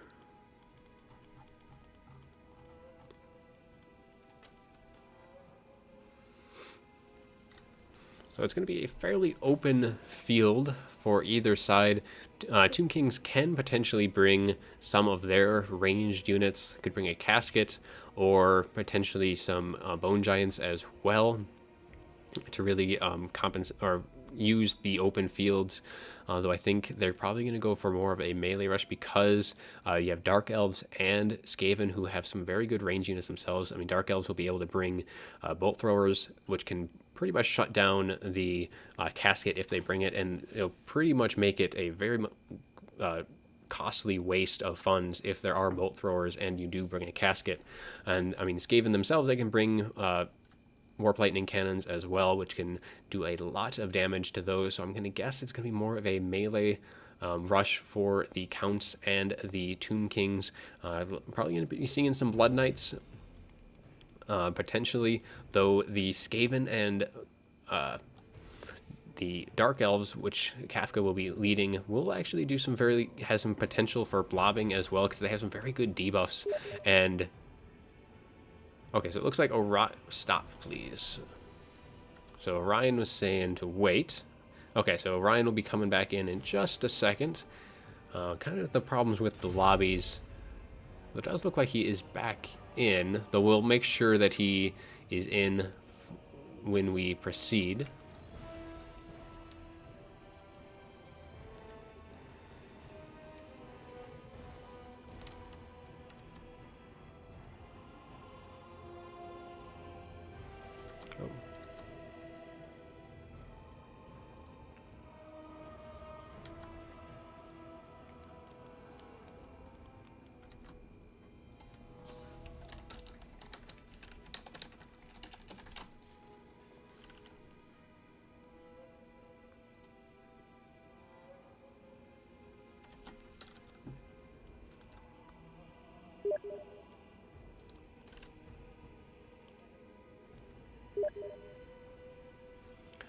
Okay, Kafka is saying that the lobby does seem bugged, though. So...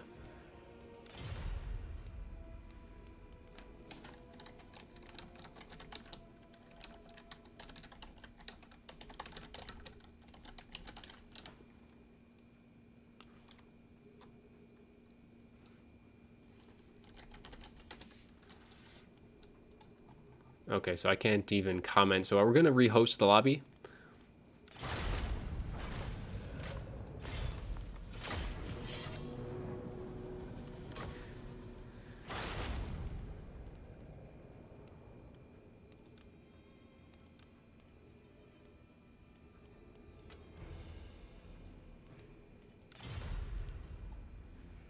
All right, I'll invite everyone.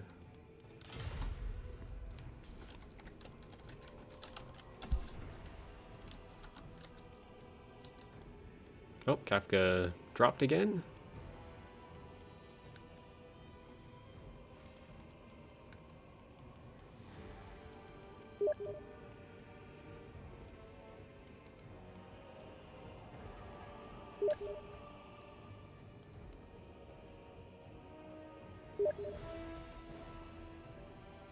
Yeah, the lobbies for War... Actually...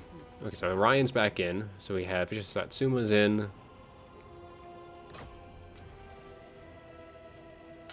So we gotta wait for... Let's see, where is...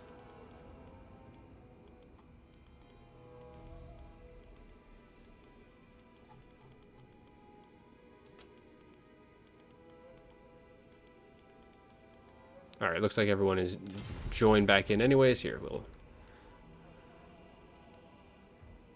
open up a spot so we can move people around.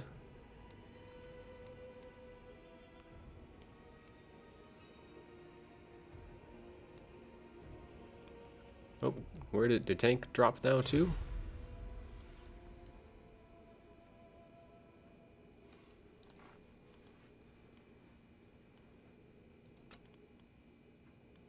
Okay, so tank is back in. Alright, there we go.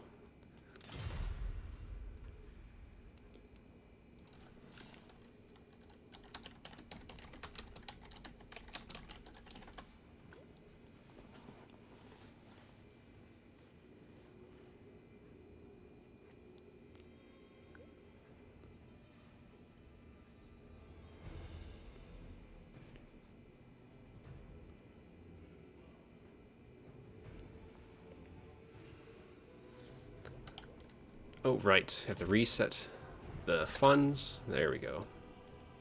And the map as well.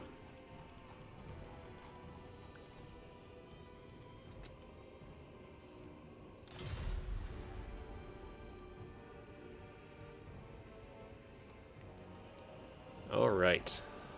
Now we are going to be set for our second 2v2. So pretty much regardless of who wins this one, it's not going to matter in the outcome for the full series. It is going to be best to 6 essentially. So whoever wins this, they'll still have to win the 3v3. So the 3v3 is once again going to decide the outcome of the match.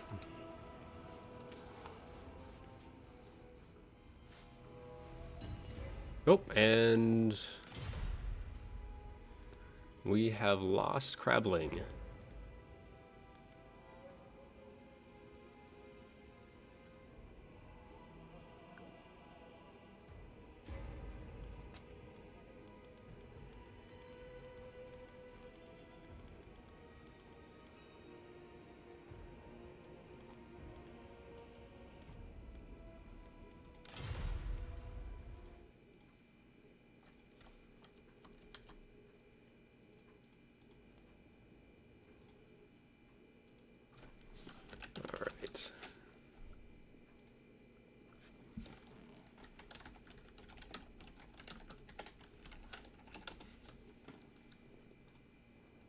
Looks like Crabbling may have crashed.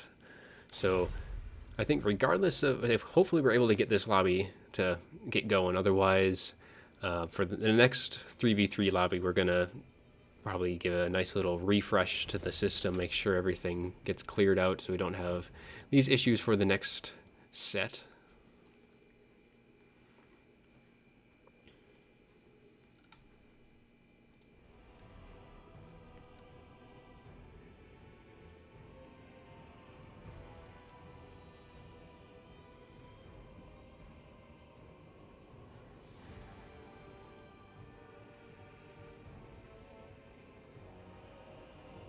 Huh. Not sure what happened with Crabbling.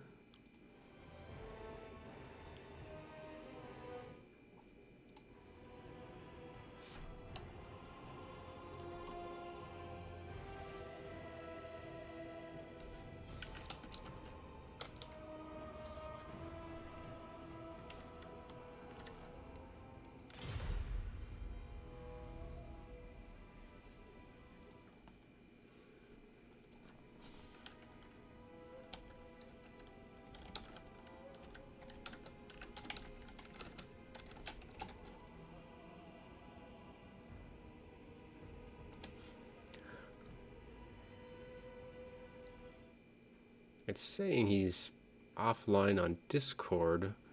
We'll see if anyone has any other information. Hopefully he joins back up pretty soon here.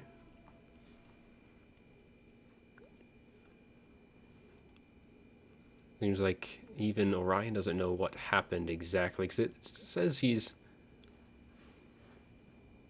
Okay.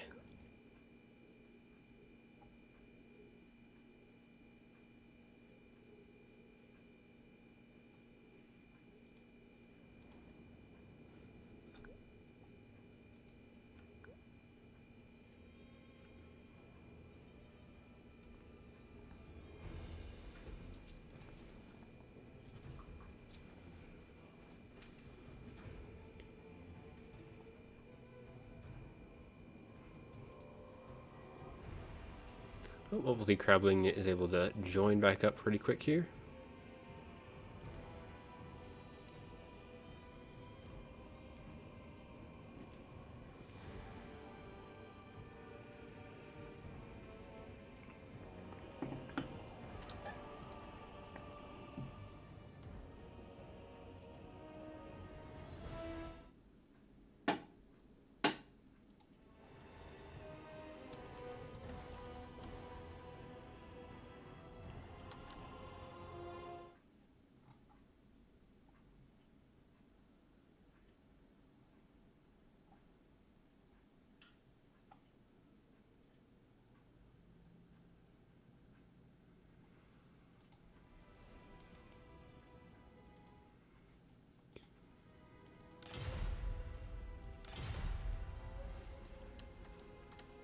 Well, just hopefully he comes back fairly soon here.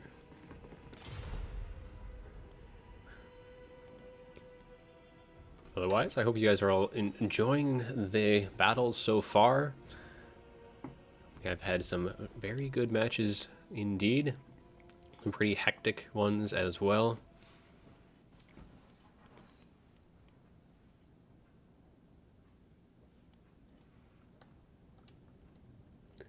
Oh, yeah, Jathan, we're wondering what happened with that, because so on Discord it says he's back online now. I don't know if he's just having troubles getting the game to go, but it does say he's back online in Discord. So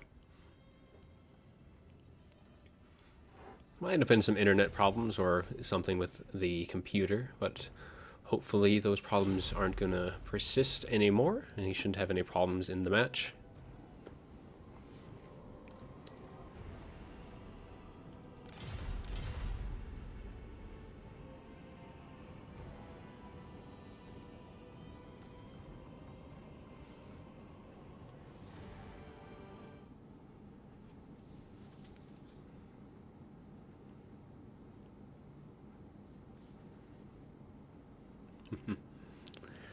Oh, then the heck crashed before we've even gotten into the game.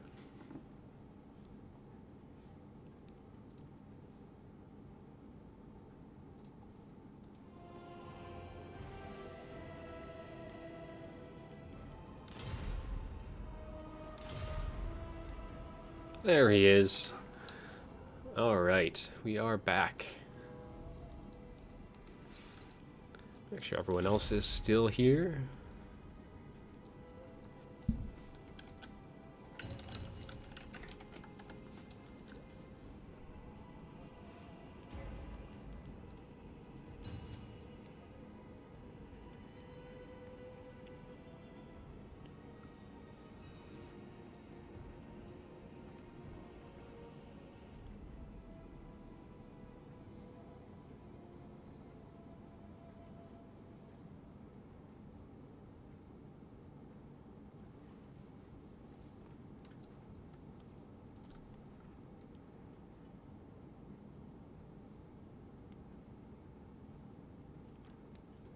Alright, well, we should be able to get underway fairly quickly here.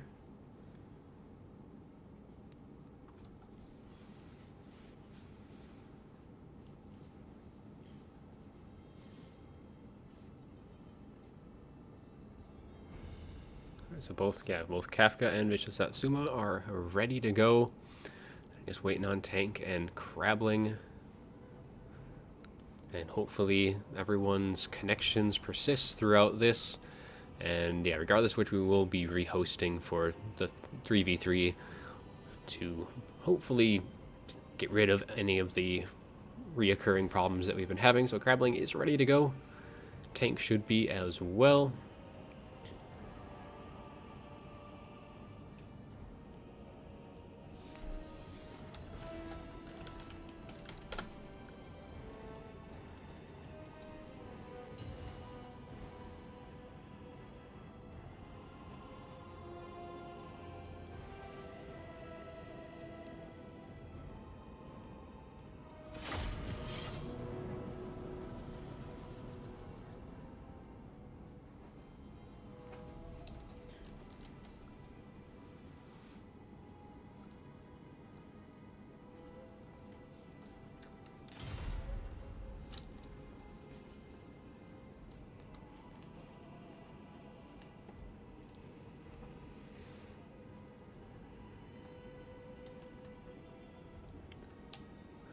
right. Hopefully.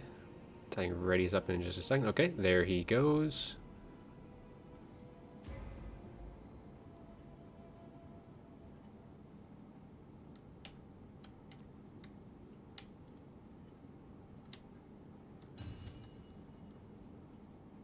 All right, now let's get loaded on in. Oh. All right. And there we go. Everyone is finally ready to go, and we'll load on into this next map. Should be good fun. Counts and Tomb Kings do have quite a bit of synergy because the Counts can provide that healing that the Tomb Kings generally don't initially have. Can heal up all of their characters fairly well instead of just relying on the passive healing from the Realm of Souls. And then the Dark Elves and Skaven, they have a synergy when it comes to like debuffs and kind of the blob fight where they have Soul Stealer, like Rod of Corruption, stuff like that. They have the Mortis engines from the Warlock Engineers and the Plague Priest. They can really help in that regards. However, the Counts also have their own Mortis engines and plenty of healing with like Corpse Carts and the like. So, could be a very interesting match. RTK not lost yet. No, it is still an even series right now. This game really is just kind of, this 2v2 here, doesn't really matter who wins in this one. It'll be decided in the 3v3, since we are tied at 3 now, because this is worth 2, and the 3v3 will be worth 3.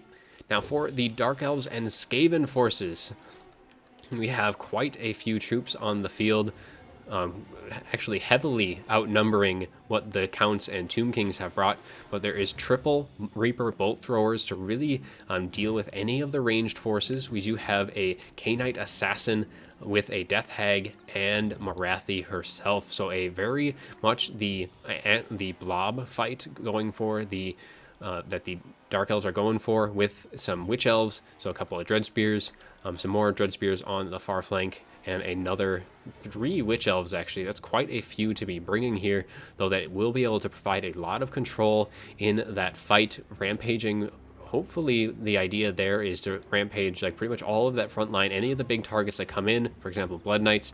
Otherwise the Skaven going to be bringing some Skaven Slave Spears, a lot of chaff units, and they do have some Warp Grinders as well as Skaven Slave Spears, as well as one Gutter Runner with poison. So a nice little poison source. We have poison from both that and the K-Knight Assassin, and we also have 3 Rat Ogres as well, and we're going to be bringing Lord Skrolk. I'm going to be bringing the Rod of Corruption and Liber Bubonicus, as well as going to be bringing the Aura of Pestilence Vermintide and Pestilent Birth as well, giving some Plague Monks a lot of stuff to kind of come and summon onto the field. We also do have the Council Guard as well, so another anti-large unbreakable unit. Very good stuff there. The Assassin, of course, with some more debuffs to an AoE, so really doubling down on that blob fight, though the Tomb Kings and the Counts, they are going for a little sneaky maneuver here, looking to get the jump on the Skaven and the Dark Elves, trying to avoid as much of the ranged fire as they can, keeping their Ushakti with great bows alive for as long as possible, as there is 3 of them. And we do have some Blood Knights as well, 2 Blood Knights, as well as the Stearnsmen, and then some zombies mixed in there as well. For the Tomb Kings, we have Skeleton Spearmen, the Kepra Guard, as well as the Sphinx of Usept, and we have the Strigoi Vampire Lord going to be bringing some summons to the field, with Arkan the Black with his Fate of Buna, Spirit Leech, and the Purple Sun as well, to really try and punish that blob fight with Staff of Nagash, Tombblade of Arkan, and the Liber Mortis. So yeah, the Strigoi Vampire Lord, he does have Spirit Leech himself, Invocation, Command of the Unliving, and he does have the Claws of Morkan, as well as the Ghoul King of Ushoran. So a lot of healing coming from him, so he should be able to use his heals on all the other troops, because he doesn't have to worry about himself then. We also have the Necromancer and a White King. So the Necromancer is going to have just the on his Corpse Cart, so he has the Corpse Cart abilities, as well as the the Forbidden Rod. No spells for him, but he does have the Vigor Mortis, Unholy Lodestone, and of course Master of the Dead to provide some extra passives to that blob fight. So it's going to be really interesting how these forces are going to be engaged, because they are on opposite sides of the map right here. And the Tomb Kings and the Counts are going to have a very slow advance to this mass of troops, and they are heavily outnumbered 2-1 here.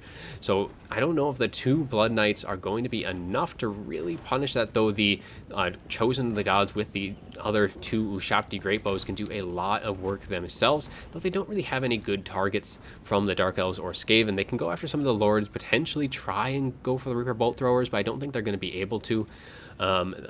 Otherwise, there's some Rat Ogres that they can shoot at, though there isn't really any big targets for them. There's no Hell Pits, there's no other there's no Hydras, for example. But the White King with its Scab Scraith as well should be able to help with going through all that infantry, though it only has 3 charges. There's only 1 of them, so you can't really go through a ton of them.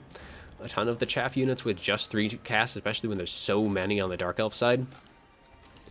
So pretty much these guys, they don't know where any of their troops are, so they're going to slowly start rotating themselves to face this oncoming forces as the Sphinx of Ushap does come out of the tree line.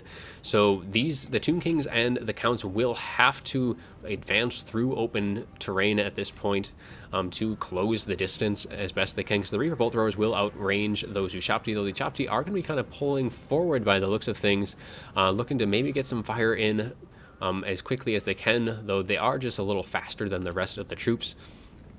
So they are going to be kind of pulling ahead if they're not in that locked group formation.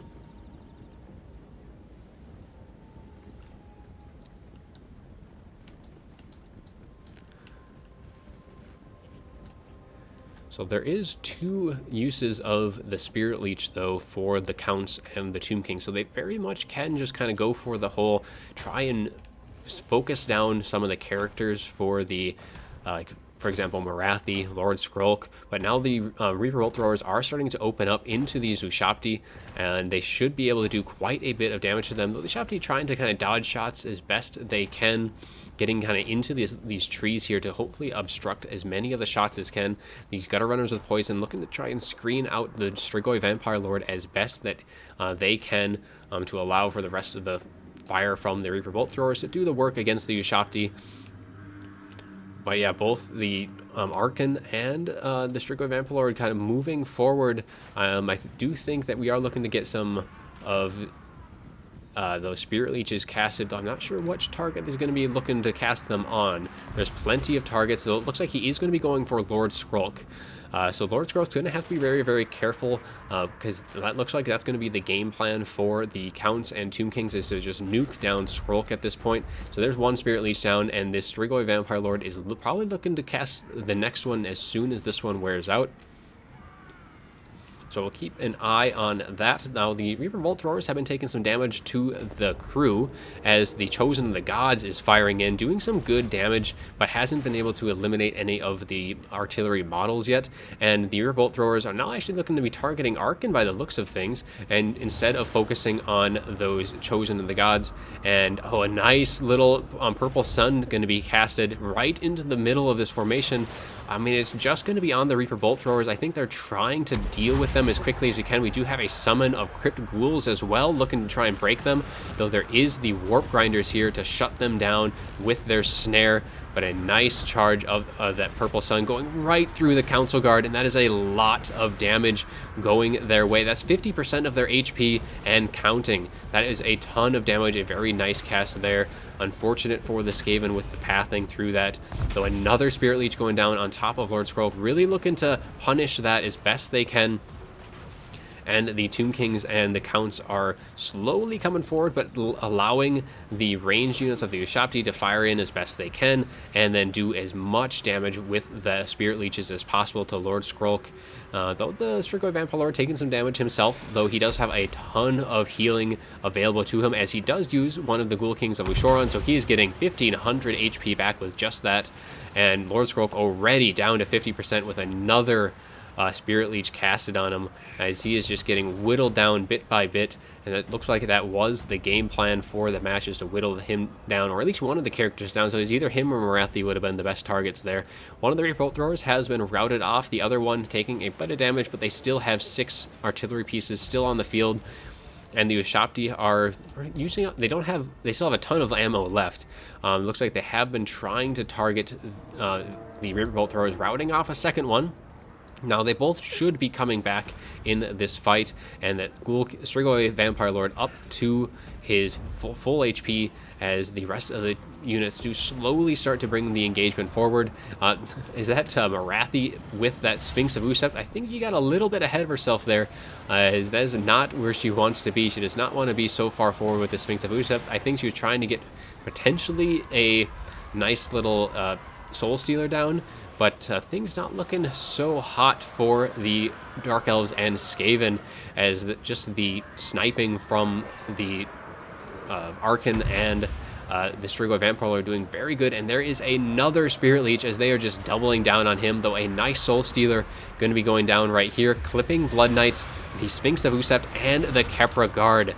So a ton of good damage on those very valuable targets.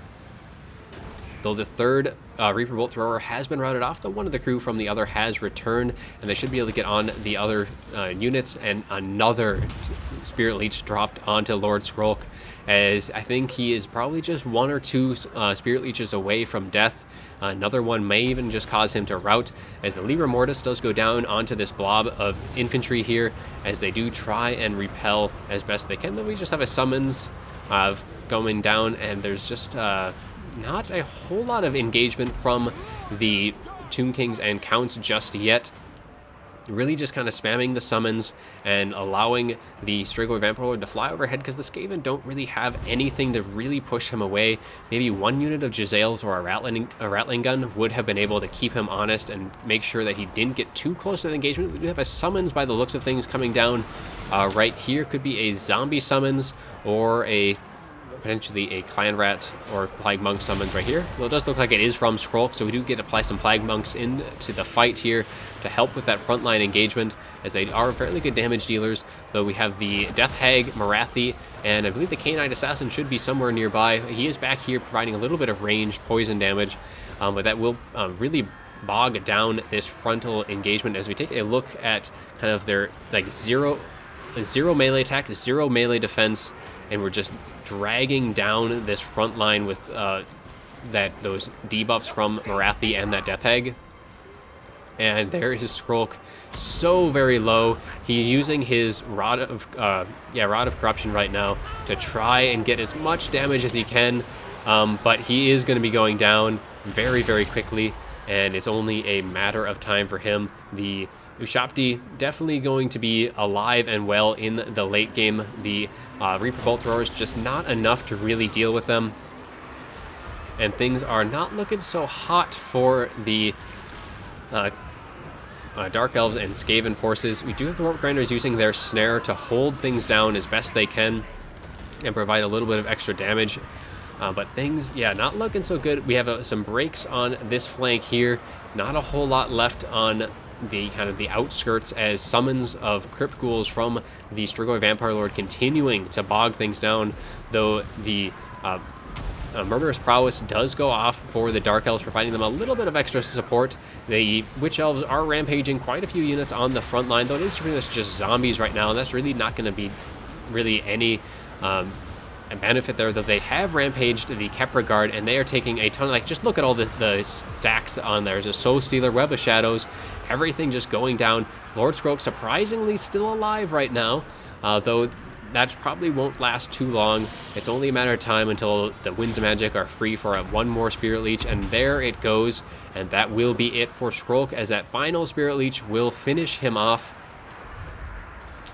And that Strigoi still has a bunch of healing left, as the Libra Pubonicus does get cast out on him just before Lord Skrolk goes down, so using as much of his abilities as possible before things finally bite it. Though this frontal engagement is just a blob of infantry, and this should go the way of the Dark Elves and the Skaven. They should be able to pull back this, but the rest of the engagements, we have the rampaging Blood Knights just kind of going through the back lines, able to just cycle in and out. The Council Guard will try and hold things back as best they can, but I mean, the Reaper Bolt Throwers surprisingly are still firing right now. Haven't used up a whole lot of ammo, but the Ushapti have pretty much used up most of theirs for the most part. They still have about 50% in total, though the front line of the Vampire Counts is crumbling quite quickly, and it is going to be down to really the heavy hitters in the form of the Strigoi Vampire Lord, the Sphinx, Archon, and the Blood Knights will be that late game fire support that will have to just kind of continually cycle charge this blob of just, look at all these spears,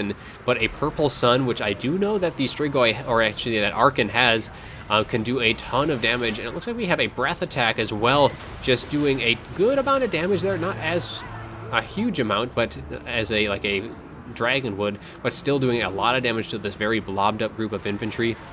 And yeah, surprisingly, bounce power is still kind of close right now, despite how bad these engagements have been looking so far. But this blob fight is just so very strong. White King's still alive, though this provides a juicy target for a Scab Scrape, for example. And we'll see if Archon does have the Winds of Magic for a Purple Sun, which will pretty much just seal the deal at this point, as bounce power is starting to slip more and more into the favor of the undead troops here, though we do have a nice little Soul Stealer going to be dropping down, clipping a lot of units here. Probably finish off the Kepra Guard if that is able to go off, and top off Marathi just that little bit more, though I think she is at full health right now, so she isn't going to be getting any healing from that. And yeah, Blood Knights just picking off the surrounding troops right now. And yeah, I just don't think there's a whole lot of chances left for the Dark Elves and Skaven at this point.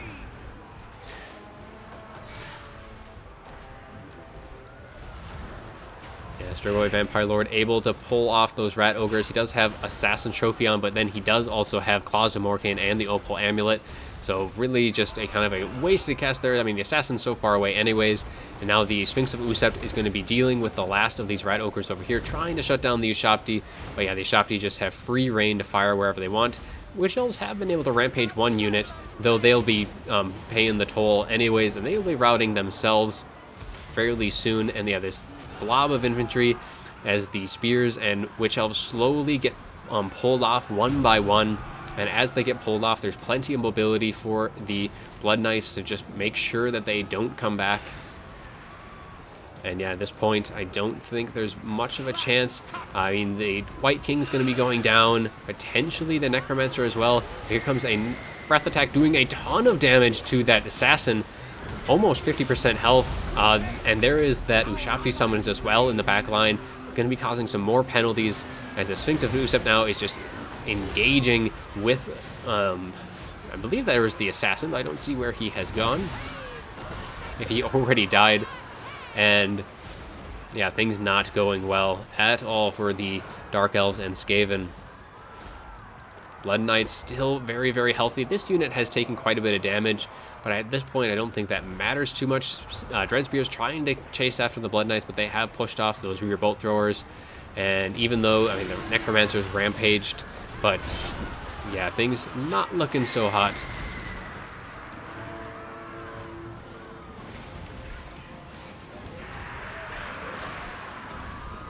And now Marathi pretty much is just standing alone with the Death Hag and the K-Knight Assassin. All of the infantry support has been routed off at this point. We do have some, they have the Council Guard, that's all that's left. They have 37 models and dropping very, very quickly. And yeah, the Strigoi Vampire Lord does have his Assassin's Trophy on him, but again, there's just nothing that can deal the damage. Like the Sphinx of Usept, like alone, I don't think can be taken out at this point by what the Dark Elves and Skaven have, and especially not the Strigoi Vampire Lord on top of that. And even the Ushapti Great Bows, they still have quite a bit of ammo left, and there's nothing really left to shut them down effectively.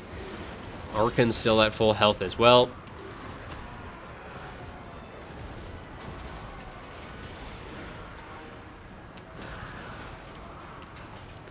Looks like we have another Soul Stealer, though, going down, trying to do as much damage to the blob fight, but the Strigoi Vampalord going after the isolated Knight Assassin, as we have Ark in the Black also coming in to assist in that, though, I mean, the Ark in the Black isn't really going to be able to do a whole lot there. Pretty much should just leave that to the Strigoi, but that Knight Assassin is trying to do as much poison and damage as he can, though, yeah, at this point, I think it is pretty much a done deal. There should be some Blood Knights still around that should be able to just continually cycle charge in and out, and Council Guard are almost gone, and once they are gone, that will be it for the, I guess, the considerable support. There are a few Dread Spears left circling back in, a summon from the Tomb Blade of Arkan going down right on top of all these units here of the Skaven, causing some of the Skaven slaves to rout, and yeah, the big monsters with their terror just going to be doing so much damage themselves. Knight Assassin taking a ton of damage from that Strigoi Vampire Lord, wavering right now, but he is not routing just yet, and there he does break, and yeah, at that point, it should be army losses fairly soon. Council Guard, 10 models left. I mean, Wrathy and the Death Hag are at full health, but yeah, there's nothing that they can do. They are not going to be winning any fight against a Terrorgeist or a Sphinx of Usept, and Kafka has withdrawn, and so will the RTK. So that is going to be the second 2v2 going in the way of VM, as they will take the lead 5-3, though it's all going to come down to this final match anyways. So update the score. And we'll take a quick look at the armies. So, unfortunately for the Skaven, Skrulk just got leeched to death by the Strigoi and Arkan. Really tight formation from Arkan and his forces, bringing pretty much just the heavy hitters of the Kepra Guard and all the Shapti, while Tank really provided all of the infantry department there. I mean, 284 kills on these Blood Knights and 122 on them. A lot of damage going their way.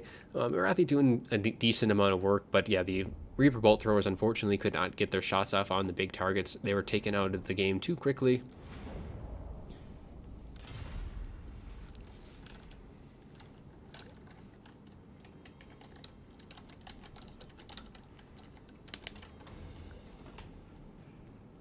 All right.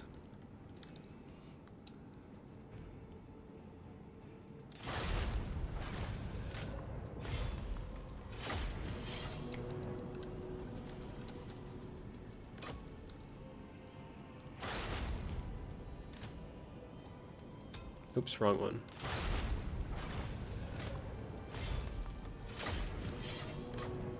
All right. So lobby is going to be up. Open up enough spots for everyone.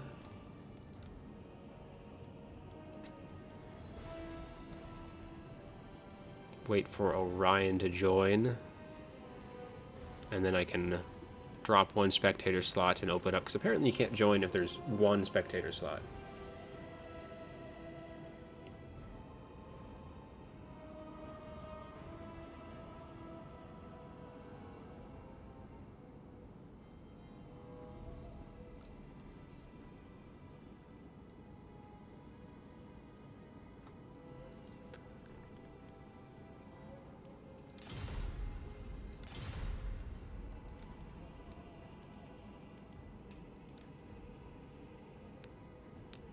Alright. So this map will be on Empire Unfortified.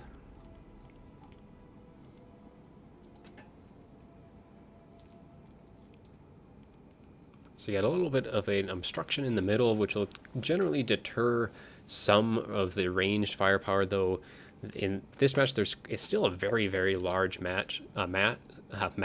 Both of the deployment zones provide a decent amount of cover, and if you deploy farther back in the zone, you can still hit the rest. You can still pretty much reach the edge of this match with artillery, providing it still being a viable option. And if we take a look at the matchup real quick, so yeah, it is Vicious Satsuma, Maker, and Kafka with Counts, Coast, and Empire, and it will be against Crabbling, Wisp, and Tank with Greenskins, Skaven, and Dwarves.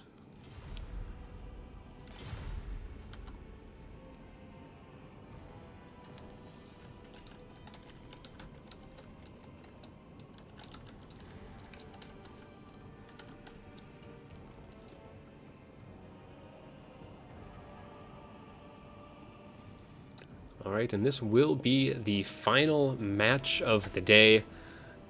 Luckily, we haven't had any issues really in the game, so it looks like Orion isn't going to be spectating for this game. So hopefully that'll cut down on the total amount of people in the match, allowing for as smooth as it can be. Last match was a little on the slower side. Hopefully things aren't going to be as bad. Okay, so yeah, Ryan's going to use the replay later for this match, so I'll make sure to save that for him.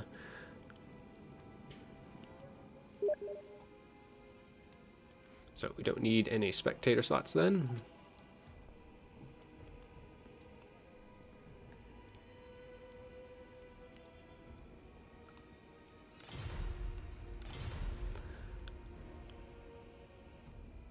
So this should be a rather interesting matchup because Empire and Coast have a very strong ranged presence, as do the Dwarves and Skaven. So that's where you're probably going to be seeing the support from those factions is going to be in the range department. And then you're going to have the Counts and the Greenskins. You can either see potentially some frontline troops, or it's probably going to be mostly the mobility. The Empire can also provide a bit of that mobile factor there with some of their Empire Knights and potential Demigryph Knights. So I think Demigryph Knights in this particular matchup are going to be a bit overkill because there's nothing that's going to be really a good enough target for them, because Greenskins can bring like Savage Orc Boar Boys or Boar Boy Biggins, but that's not really what you'd consider an elite cav. They're only like 950 versus Blood Knights, which are 1700, so Blood Knights should be able to handle that fairly well, and even like Empire Knights can provide enough assistance if they have some range support as well to help deal with those, because they really don't need to have any high armor piercing values that the Demigryph Knights would bring to the table.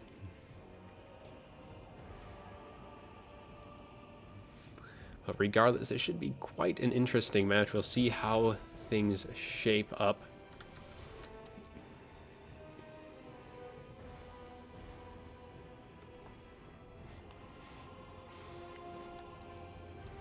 If you're looking at the armies here, the Dwarves and the Counts and Coast generally are fairly slow, so it's going to be kind of hard for especially the Counts and Coast to really have a quick rush, and they'll likely rely more on their range support, where the Dwarves, they do have some Vanguard options where they can deploy farther forward and allow the quicker Greenskins and Skaven to kind of bridge that gap to engage more at the same time.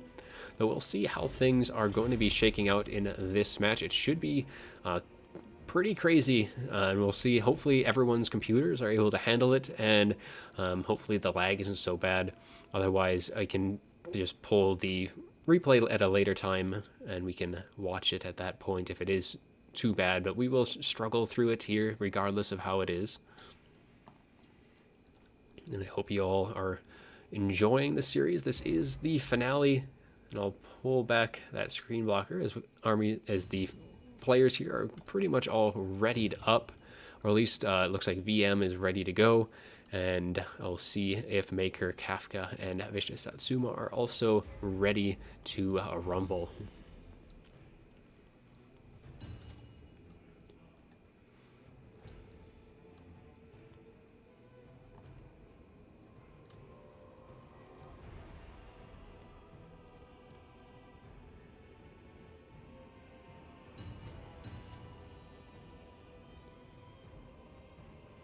Alright, so we're just waiting on a couple players to ready up. It looks like both sides are, for the most part, ready to go.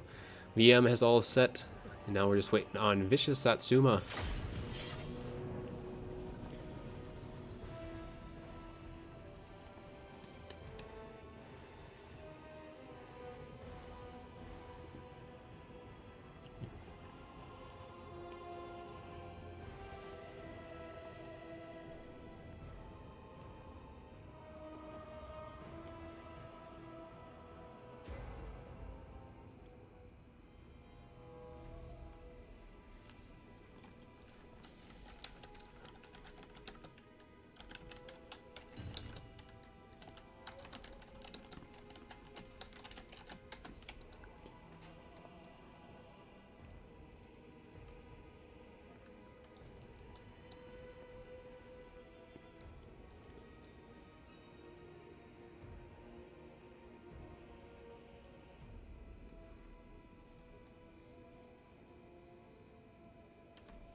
All right.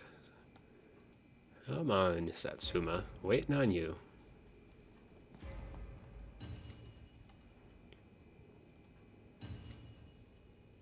There we go. Everyone is now ready to go. So let's load on in to this final match. Hopefully everything runs pretty smoothly. Though I imagine it'll be a little on the slower side.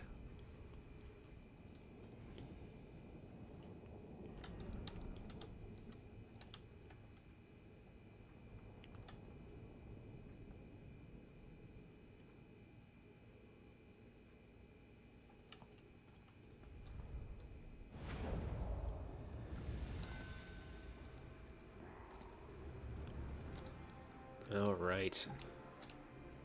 So Empire unfortified. So both sides, I mean, you do have plenty of space in this back corner here on either side to really deploy artillery towards the rear if you really want to. So they wouldn't be as instructed by all these tree lines, though these tree lines will assist in a rush if either side decides to really want to do it, because it will provide a bunch of cover, and there is plenty of forest on the two flanks as well. And the vanguard deployment zones, there is space on both sides to do things. However, there is no space directly behind the line. So, I mean, if either side is able to pretty much just screen out the forest, they can pretty much protect themselves from those vanguards.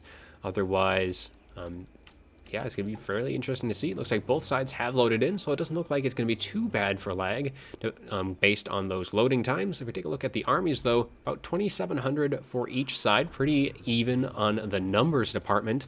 Now, for the Counts, Coast, and Empire forces, we do have a Noctilus on his Necrofex Colossus, going to be rocking with some gunnery whites as well. So we have Volkmar and a lot of very range. So we have mortars to kind of arc over those tree lines, as well as Sunmakers, the Sunmaker and a Hellstorm rocket battery. So the White King should be able to make sure that those ammo for all of those pieces stay nice and fresh. And otherwise, the Coast has brought a bunch of bombers for that front line, and the Counts will be providing the zombies for the chaff units. They also have the Sternsmen as well, and a lot, not a whole lot of infantry here, as there is some zombie pirate deckhand mobs, but otherwise it's pretty much going to be reliant on the range support. So we have some Empire Knights, 3 of those on that flank, and then we have the Tith as well as some more zombies in the trees to help screen out some more of those pesky vanguards. We have a pair of Blood Knights, a Banshee, a Blood Dragon Vampire Lord, going to be bringing Helm of Discord, Invocation, and Raise Dead, and some more bombers, handguns in the back line, a bit to help prevent against potentially any flyers or something of that nature. We have Volkmar, of course, with all of his abilities. We have a flying Bright Wizard with Fireball and Burning Head to help potentially with any artillery pieces on the other side. And we have a Corpse Cart with Unholy Lodestone, a Vargulf as well. And I think that pretty much wraps up what these forces have brought today. So yeah, the Empire very heavy in the ranged and protecting those ranged and the some light cavalry.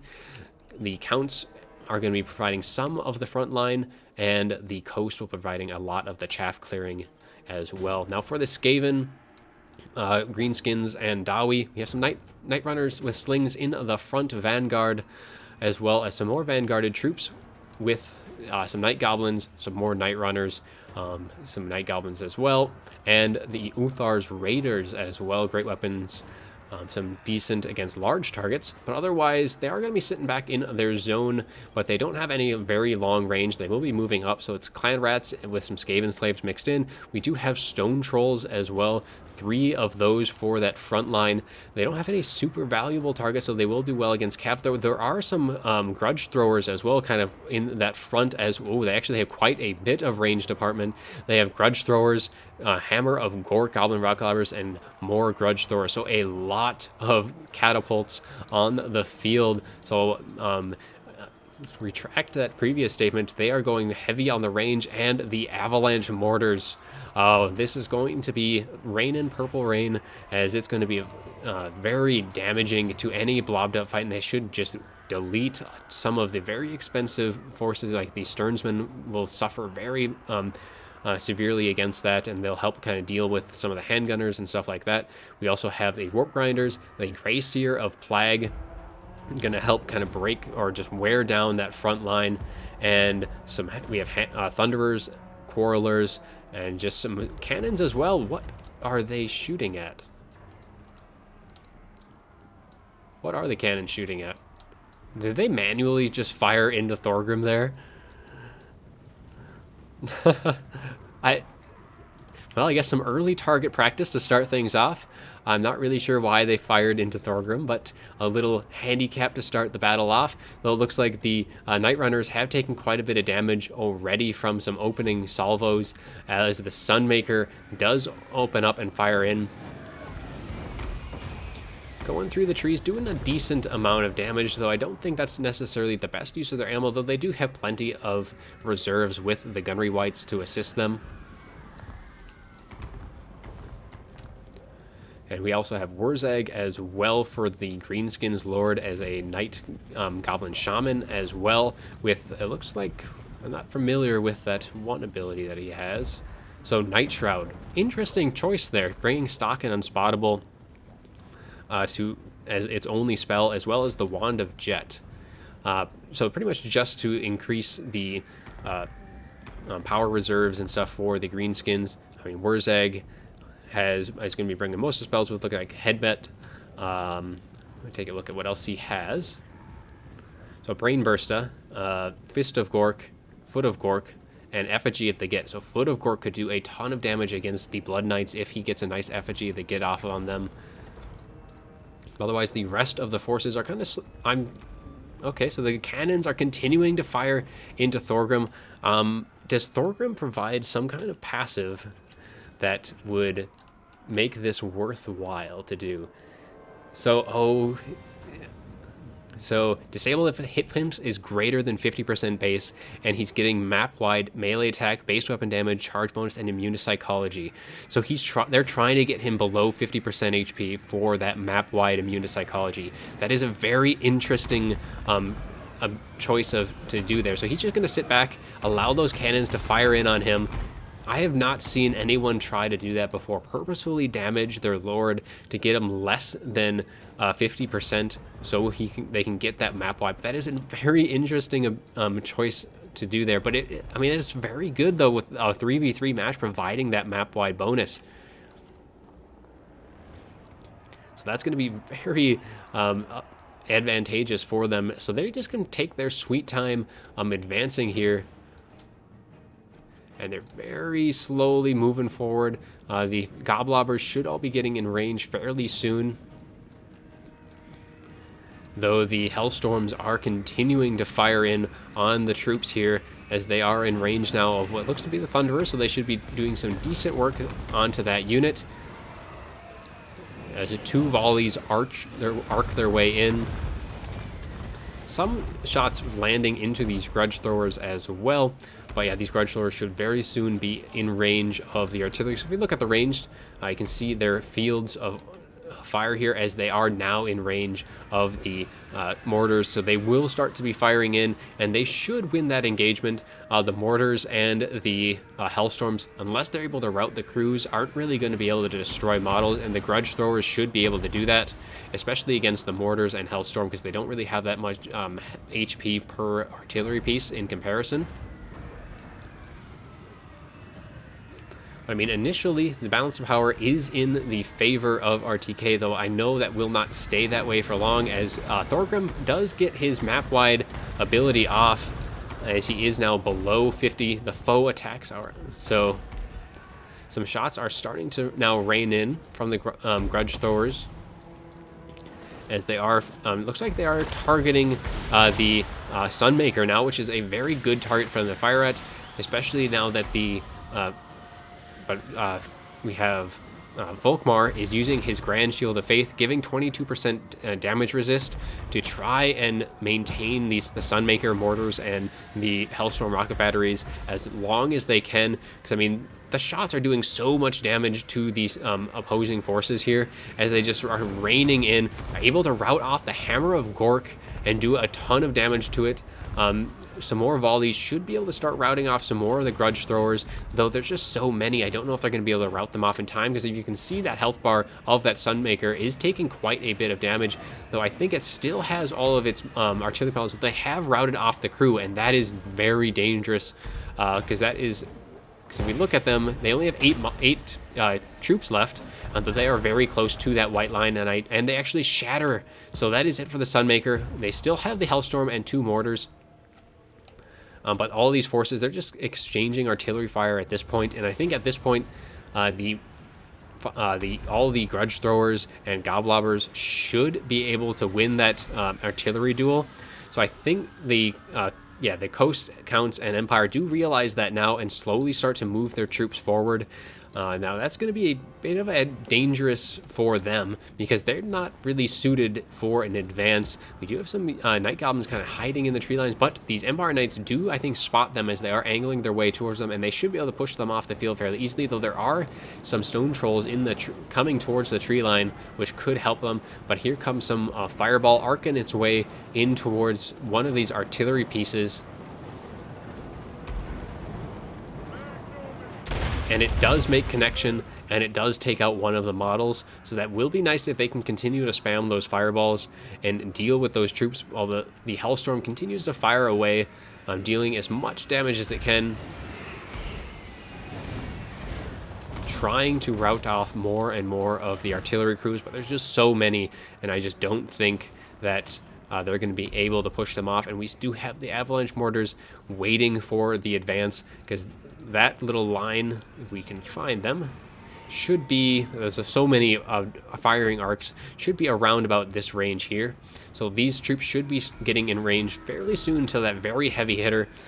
Gunnery White using enhanced ballistics, giving accuracy and reload skill, especially to the Hellstorm, is going to be very, very helpful. But again, that Hellstorm is on a timer right now, as it is just getting decimated by all of these. Now, the Grudge Thrower is back, so despite the fact that that one had routed earlier on, it is now back and firing. Or maybe that was just this unit here. But so far, it's just been an artillery duel, as now the Counts, Coast, and Empire slowly advance through the tree line. And it's going to be a little risky. But if they are able to get into the back line, because there isn't really much of a front line for the Skaven, Greenskins, and Dwarves, as everything is just, I mean, you have some Stone Trolls, some very cheap chaff units, but otherwise it's ranged units for the Dwarves. For a lot of the Skaven, you have a lot of skirmishing forces, but yeah, the Stone Trolls are going to be the heavy hitter of that front line, and the handgunners are really going to be the only way to effectively deal with it. Vargulf could assist in that. Banshee isn't going to be as helpful there because the Stone Trolls do have magic resist. But the only plus side here is that all of the Grudge Throwers have taken a lot of damage themselves. The Hammer of Gork, the Goblin Rock Thrower, is now coming back online to provide some of its fire support, but the Avalanche Mortars, the shots are arcing its way towards the coast formation, and we'll see just how much damage those things are able to do as the shots break apart, landing a bit kind of in between, but still making some connection with these zombie deckhand mobs. But still doing close to 50, well, like 40% health to those deckhand mobs, and now we have some range firepower coming in from the Thunderers, just opening up on them. So things, and we have, it looks like a Foot of Gork. Is that going to be dropping down in the back line here? Once the lag, and it is a Foot of Gork, as it drops the base down, doing a good amount of damage to the bombers here, though I think that may have been a waste of Winds of Magic, though the Greenskins do have quite a bit of Winds of Magic to be using. They do have that Night Goblin Shaman with the Forbidden, or the Wand of Jet, I believe it is. But a Burning Head going through the Corridors, doing some damage. though not as much. We are able to they're able to shatter off some of the Night Runners. The Hammer of Gork is wavering again to more of the firepower, but yeah, the Gobbleobbers and the Grudge Throwers are going to be winning that artillery duel, as the mortars are left completely undefended at this point. And these Thunderers, though, they don't really have a good firing line to the opposing forces. The Bombers should do quite a bit of work against any of the Skaven. And, I mean, the Greyseer Plague, he will be able to just whittle things down. But at this point, there's not going to be much of a blob fight. And Volkmar still going to be very healthy. And having him be unbreakable is going to be very, very helpful as well. Though Balance Power swaying is still even, but it has been swaying back into the middle from the initial favor of RTK. Avalanche Mortars continuing to fire in, just raining down. And there is the Sternsman that they are targeting. As I was saying before, that is a very expensive unit that it will do a ton of damage to. I think only a couple of volleys have already taken that well below 50% health. And while they do have regen, that will not save any units that gets killed in these volleys. That will have to be a Nehek to get them back up. But we'll see, because now that these Stone Trolls are engaging that front line, they will make quick work of these zombies, and there's nothing that can really punish them right now. I'm not sure where the Blood Knights are. The Blood Knights are pretty much the only thing that can help to deal with that. It looks like the Blood Knights are over here on the right flank, trying to win something with the Empire Knights, starting to circle around. Now the cannons are going to be able to get some damage off, as they have taken a little bit of a high position, and they should be able to fire into these grouped up formations. The Night Goblins, Fanatics, with their Fanatic ability, just chewing through these zombies and doing a bit of damage to the Blood Knights as well. It might clip some of these zombies as on top of that, but here come the Stone Trolls. So the Stone Trolls are going to be able to hold back these Blood Knights fairly well. Blood Knights should be able to win that eventually, but now that they have Immunopsychology, that's going to be a very tough nut to crack. Yeah, pretty much the Stone Trolls, I think, are going to be the toughest thing to deal with. And here comes a very nice ability. It's going to wreck these handguns if these handguns don't move. A very nice Scorch, just eating through that HP there. And the handguns are one of the few units left on the field that can deal with, like, the Greyseer. And eventually they would deal with the Stone Trolls. I mean, the Stone Trolls have good resistance, but it is not immunity to missile firepower. So Thunderers providing some assistance. It looks like we're going to have a nice Grand Soulfire bombardment going down into these grouped up units of Skaven slaves, doing a lot of damage to them. So Volkmar is going to be able to chew through most of the chaff units, and here you see that the Stone Trolls have routed. So there's plenty of mobility left in this department, because we have Helm of Discord from the Blood Dragon Vampire Lord, Heart Piercing as well. But the Blood Knights should be able to push these Stone Trolls off, and that is how they're slowly going to be able to deal with things. Though these Avalanche Mortars, look at the damage they've done on these Empire Knights. Though they're going to be clipping some of the Skaven Slave Spears, they've done so much damage, as these Empire Knights have been trying to get onto these cannons and have been unable to do so. Those Avalanche Mortars just racking up the damage right now. Like, they have 96 kills right now, and that's just some very valuable units, like the Sternsmen, those Empire Knights. And the Empire Knights and Blood Knights are very much needed for that mobility that the Greenskins, Skaven, and Dwarves do not have. So it looks like this is going to be potentially a rock drop going down on this. No, it is, well, we have the Wraith Storm as well going down from Noctilus. And it looks like we have a summons from the Greyseer as well going into the backline here, trying to shut down as many of the bombers and handguns as possible. The Storm Vermin with halberds looks like a summon from the Dreaded 13th is going to be coming in. But again, one more of the Stone Trolls has been routed off, though on this flank there's nothing that RTK has that can really chase them off. So that will be unfortunate for them, and somehow these Stone Trolls have routed like straight through the formation of the Skaven and Dwarves on this flank here. And again, these Avalanche Mortars, the Vargulf trying to shut them down as quickly as they can, so they will be pulling back so that it'll stop them from firing for now. But they've done so much damage to the Empire Knights and even the Blood Knights. Well, these Stone Trolls have shattered. These Uthar's Raiders can do quite a bit of damage to these Blood Knights if they're allowed to fire, though the Blood Knights have been pushing their way through, getting on top of them, able to shut them down. Avalanche, wait, no, okay, these are the Avalanche Mortars. For a second I thought they had somehow routed, though the Vargulf could put a number onto Thorgrim, though with the assistance of Wurzag. I mean, if the Vargulf is able, Seismic Snare though, so he can't move because of the Warp Grinders, but in the area that are right here, so he can't move. Though Thorgrim is taking damage, I think, from the cannon fire who are trying to target the Vargulf, so a little bit more friendly fire than I think Thorgrim wanted to see in this match. Though if that Vargulf can take out Thorgrim, because Thorgrim is providing a massive buff map-wide to the surrounding units, and that is an impressive ability there. And again, something that you haven't really seen. Balance power is still very even, though, and it's such a crazy match right now. Oops. So Volkmar the Grim pushing its way forward, finally getting into the ranged units of the dwarves, able to try and shut them down as best they can, because the Counts, Coast, and Empire are slowly pushing their way through the lines, and that Vargulf right now is engaged with Warzag. They need to deal with Thorgrim. I don't know if they realize, but he does have magic damage on and Fist of Gork, so that magic damage would do quite a number to that Vargulf, so potentially a good idea to pull back. Again, he does want to get these Avalanche Mortars offline as quickly as possible, so that may be what he is trying to continue to push it back. The Blood Knights are getting very low, and Invocation is going to be going down on top of them, though, healing them up, and they're getting a nice charge into the rear of the Thunderers, though the Blood Dragon Vampire Lord engaged with Warp Grinders should be able to win that engagement fairly easily. And Thorgrim, though, is going to be able to escape, at least for the time being. And that Vargulf, though, taking a bit of damage. He does have regen, though it needs to be careful not to take too much burst damage, or it will start crumbling as well. Though it might be a good idea to turn its attention to these Avalanche Mortars. Well, the bounce power, I would say, is shifting maybe a bit into the Count's RTK favor somehow, as the Stone Trolls are routing. Stormvermin with Halberds. This is, I believe... No, this isn't a summon. I thought for some reason that was a summon.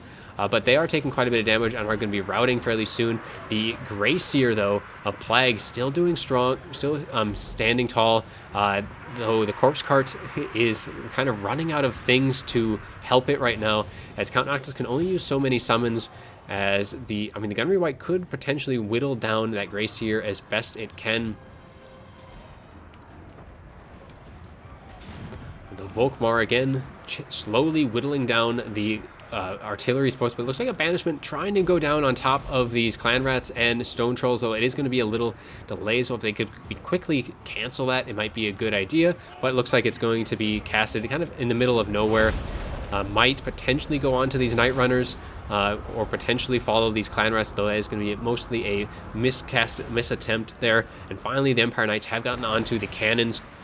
And it looks like some of the Avalanche Mortars are still firing somehow in that blob of fights. The Stone Trolls surrounding that Blood Dragon Vampire Lord right now. And he's not where he wants to be, as the Skaven and Greenskins are pushing back against the advance of the Counts. And the Counts really are running out of steam. The Blood Knights are crumbling here. This unit's chasing off some Thunderers, but the mobility department for the Empire and Counts is taking a beating by the Avalanche Mortars. And the cannons as well, but the cannons should be routing here fairly soon by these Empire Knights, so at least they will be offline, though they've already done a ton of damage. And now these Deckhand Mobs should be chasing after these Avalanche Mortars to continue to try and shut them down. Zombie summons as well here to kind of bog things down. And we swing on over. Noctilus starting to swing his way back into the right flank, allowing this left flank to pretty much just die at this point. Allow that Corpse Cart to just bog things down as best they can. The zombies maybe try and get a route here or there, but those Stone Trolls back from their route going to be regenning through all of this. And Mordor's almost out of ammo themselves, and the Gunnery Wight's just going to be refilling Noctilus as best he can on top of his Necrofex. Though it is a very even match so far. Somehow these Mortars came back, even though they were so close to these Empire Knights. I think those Empire Knights would have hoped that they had pulled back a little bit longer. But yeah, this Blood Dragon is in a bad spot right now.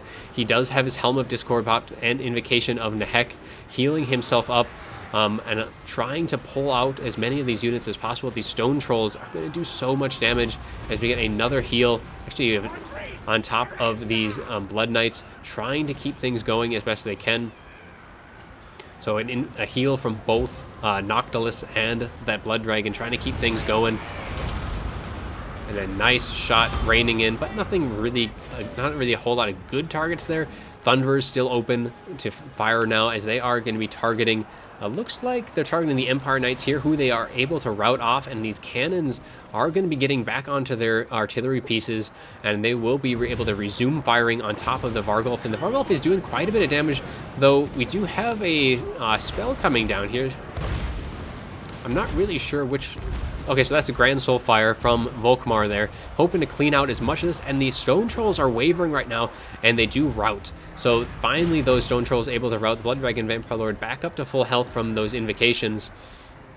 But a very even fight, maybe ever so much in the favor of the RTK forces. Somehow I thought that for sure that they were going to be on the back foot, but the low leadership of the Skaven and the Greenskins are really just going to what helps pull them back. And even though Thorgrim, if Thorgrim does go down here, that's going to be even harder for these forces to stay in the fight, because that will remove their immune to psychology. Vargulf doing a number on him with the Volkmar chasing him down, and the Bright Wizard is also kind of up in the sky here, still at full health. I haven't really seen any spells too recently from him, but a nice Wraith Storm on top of Wurzag, doing a bunch of numbers, and a summon of zombie Decamons to try and shut down these Avalanche Mortars one more time. But they've been unable to do so for the most part, only being able to chase them back. But look at that, the shots coming once in. But again, just doing mostly friendly fire, though it is targeting the Blood Knights, doing some good work. And Thorgrim's still alive at this point, and that Vargulf is starting to take a lot of fire from these Quarrelers and Thunderers, though Wurzag himself has routed, and that is very good for the RTK forces, as the bounce power is more and more in their favor. As that Vargulf getting knocked to the ground. Did he get knocked to the ground by Thorgrim? That is some pitiful mass by that Vargulf for sure. And that Vargulf is crumbling now. He may be able to push Thorgrim off, though I'm not sure if he's going to be able to do so. Though the fire from Count Noctilus may be able to finish the job. We have some Stone Trolls in the back line coming back, and finally some Clan Rats have been able to shut down these mortars, though they've used up so much ammo throughout the course of the match. The loss of those at this point, not really the worst thing in the world for the Coast forces.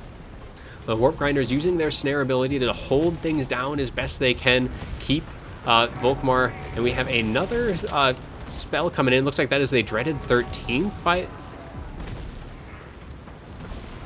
Well, we'll see. Yeah, it's the dreaded 13th for the Storm Vermin summon of Halberds, doing some damage to the zombies, actually making them disintegrate, and some damage to Volkmar.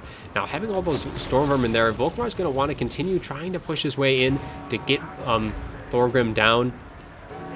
And I think... I mean, the Gunnery White, I don't know exactly what he's shooting. It looks like he is targeting the Grey Seer at this point. Point blank fire and steadily wearing them down. And these Avalanche Mortars taking damage. They're down to 6 models, but they are still up and running to use up the last of their ammo. This has been quite a good match. A nice scorch going through those zombie pirate deckhand bombers there, as the Stone Trolls coming into the rear, doing a lot of damage. They should be able to crumble them off pretty quickly now. Banshee dealing with the Othar's Raiders, and Thorgrim still just trying to avoid anything that can do it damage, because the longer Thorgrim stays alive, the better that their forces will be with their immune to psychology, as well as the added melee attack and the like. Now the Grey Seer is engaging with the Gunnery White and Count Noctilus himself, and in come the Stone Trolls, and this is definitely not good for Count Noctilus. He does not want to be here, but there's no support for him. Unless he has a summon, he is going to get dragged down fairly quickly. So I don't know if there's any support nearby to really save Noctilus. We do get a summons. I believe that might be Captain Ross Moondial summons to help sustain him a bit, but he is taking a lot of damage, and he is getting some nice point-blank shots, but this isn't just a summon of Storm Vermin here. But yeah, the Blood Dragon Vampire Lord still very, very healthy. Stone Trolls, most of the Stone Trolls have routed at least 1 or 2 times a piece, so if they're able to rout any of them off 1 or 2 more times, like for example, these Stone Trolls have now shattered, so that is very, very helpful, getting those heavy hitters off the field. And I mean, at this point, nice summons from the Vampire Lord, getting those Stone Trolls bogged down, though he may want to try and either engage with those Stone Trolls or try and shut down those handgunners at this point, as Noctilus is just running from all of these Storm Vermin with halberds right here, trying to stay alive for as long as possible, though they do dissipate just as they were about to catch up to him. So very helpful for Noctilus, as he does get one of his natural summons from the Necrofex, bogging down even this chasing units even more so. And man, this has just been a scrappy game on both sides. Somehow the Corpse Guard and Stearnsmen are still alive on that flank. I thought the Coast had pretty much abandoned that flank to die, but somehow they have been able to pull through and win that engagement. Now the Blood Dragon Vampire Lord needs to find a good target to chase after. Either these Thunderers get onto these Stone Trolls, maybe potentially rout them off, as the Gunnery Wight is trying to deal with the Night Goblin Shaman. Again, not really a threat at this late stage. The Grey Seer is going to be one of those threats, and in comes the Banshee. And I mean, as long as he stays away from Thorgrim, who does do magic damage himself, he should be able to continue to just nip at the heels of the Grey Seer and wear it down as best as possible. We do have the summons here. It's kind of been forgotten a bit as a heal is going down on top of Noctilus to keep him, but these Night Runners just continuing to hound him and just fire away, and they'll continue to wear him down. There's just nothing left to really chase him down. That Banshee is now getting bogged down by clan rats. But I think at this point it just kind of comes down to the Blood Dragon is at full health and Volkmar is at full health as well. And those two units alone are going to be exceptionally hard for what's left of the Skaven to deal with, because the Grey Seer is not a melee combatant. Thorgrim is so low on health that's not really going to be much of a help there. Wurzag has been left from the field. I don't think he's returned, and I mean these Stone Trolls are all that's left for really the heavy hitters, and Volkmar with the Blood Dragon should be able to push those off fairly easily. And now the balance power is more and more in the favor of RTK in this late game. This game has just been going on for so long. It seems like it's been going on a lot longer with how slow the pace has been just due to the overall lag. But luckily, we have been able to keep going forward. Noctilus just continuing to run as fast as he can from the Grey Seer, able to keep them at least at bay for the time being. But yeah, all these forces just hounding Noctilus, trying to eliminate him, and they should be able to do that at this point. Though now with the Blood Dragon and Volkmar coming in to support this area, unfortunately, it looks like the White King, or the White Gunnery Wight did drop. So unfortunately, he wasn't able to deal with the Night Goblin Shaman or the Stone Trolls, and those Stone Trolls are looking to regroup with the rest of their units. And the Banshee as well is trying to just deal as much damage as he can before things drop. And at this point, Noctilus is getting fairly close to the white line. He could probably just turn and engage, though he is wavering right now. And if he has a summons left, he could probably break these two Night Runners. And with them so close to the map, they would just quickly be off the field before they knew what hit them.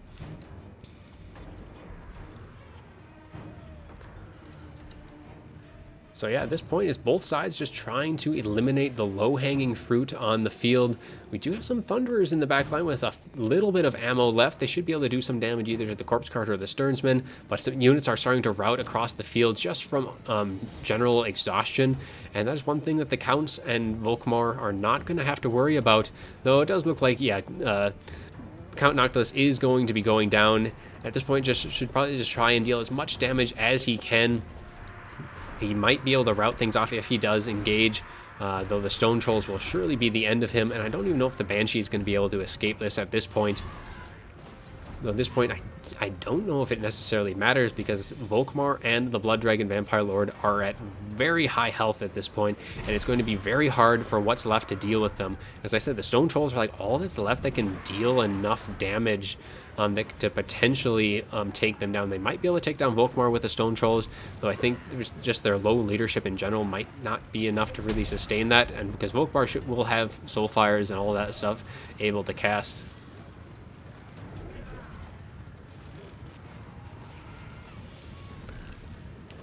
So yeah, Noctilus slowly getting drawn down by these Stone Trolls. Banshee just trying to do as much damage as it can, though at this point, yeah, Noctilus is just going to be done and dusted as the rest of the forces slowly closing the gap. I think we have the Bright Wizard kind of just hanging back, maybe just trying to pick off some low-hanging fruit, though I probably used up all of its winds of magic at this point, probably why it's just kind of sitting in the far corners, and it's just going to be down to the Blood Dragon and Volkmar. I mean, the Stearnsmen themselves are going to be a decent amount, decent damage dealer in that late game. They have regen, and the Banshee able to kind of escape that little fight. Noctis does fall down in the tree line, losing his leg and falling to the ground, and the Banshee does regroup with the rest of the forces. So it's the Stearnsman, the Blood Dragon, and the Banshee to be assisted by Volkmar in this late game. So yeah, things are going...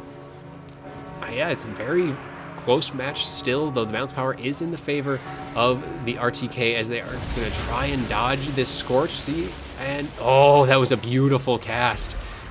That was like the maximum amount of damage they could have done to those Stearnsmen. A fantastic cast there. And now Volkmar with his Soulfire just doing so much damage to the chaff units. And now Volkmar is going to be trying to deal with Thorgrim as best he can, as the Stearnsmen, though, are getting a bit overwhelmed right now. Thorgrim trying to shut down the range as these Quarrelers get...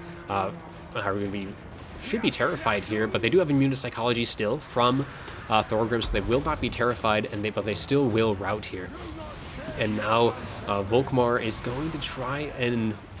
he should be able to clear out all of the chaff units that are left for the Skaven, and the Blood Dragon should be able to deal the damage that he needs to, as he is engaged with Thorgrim. Thorgrim doing a lot of damage to the Banshee, however, as he does do magic damage, though the Blood Dragon with his Heart Piercing, and now the Grand Shield of Faith and the Helm of Discord all pop down, so Thorgrim's going to be wavering now. He is now terrified because he did waver and lost that immune psychology, and that is going to be game at long last. Army losses will trigger, and RTK finally pulling off that the 3v3 here.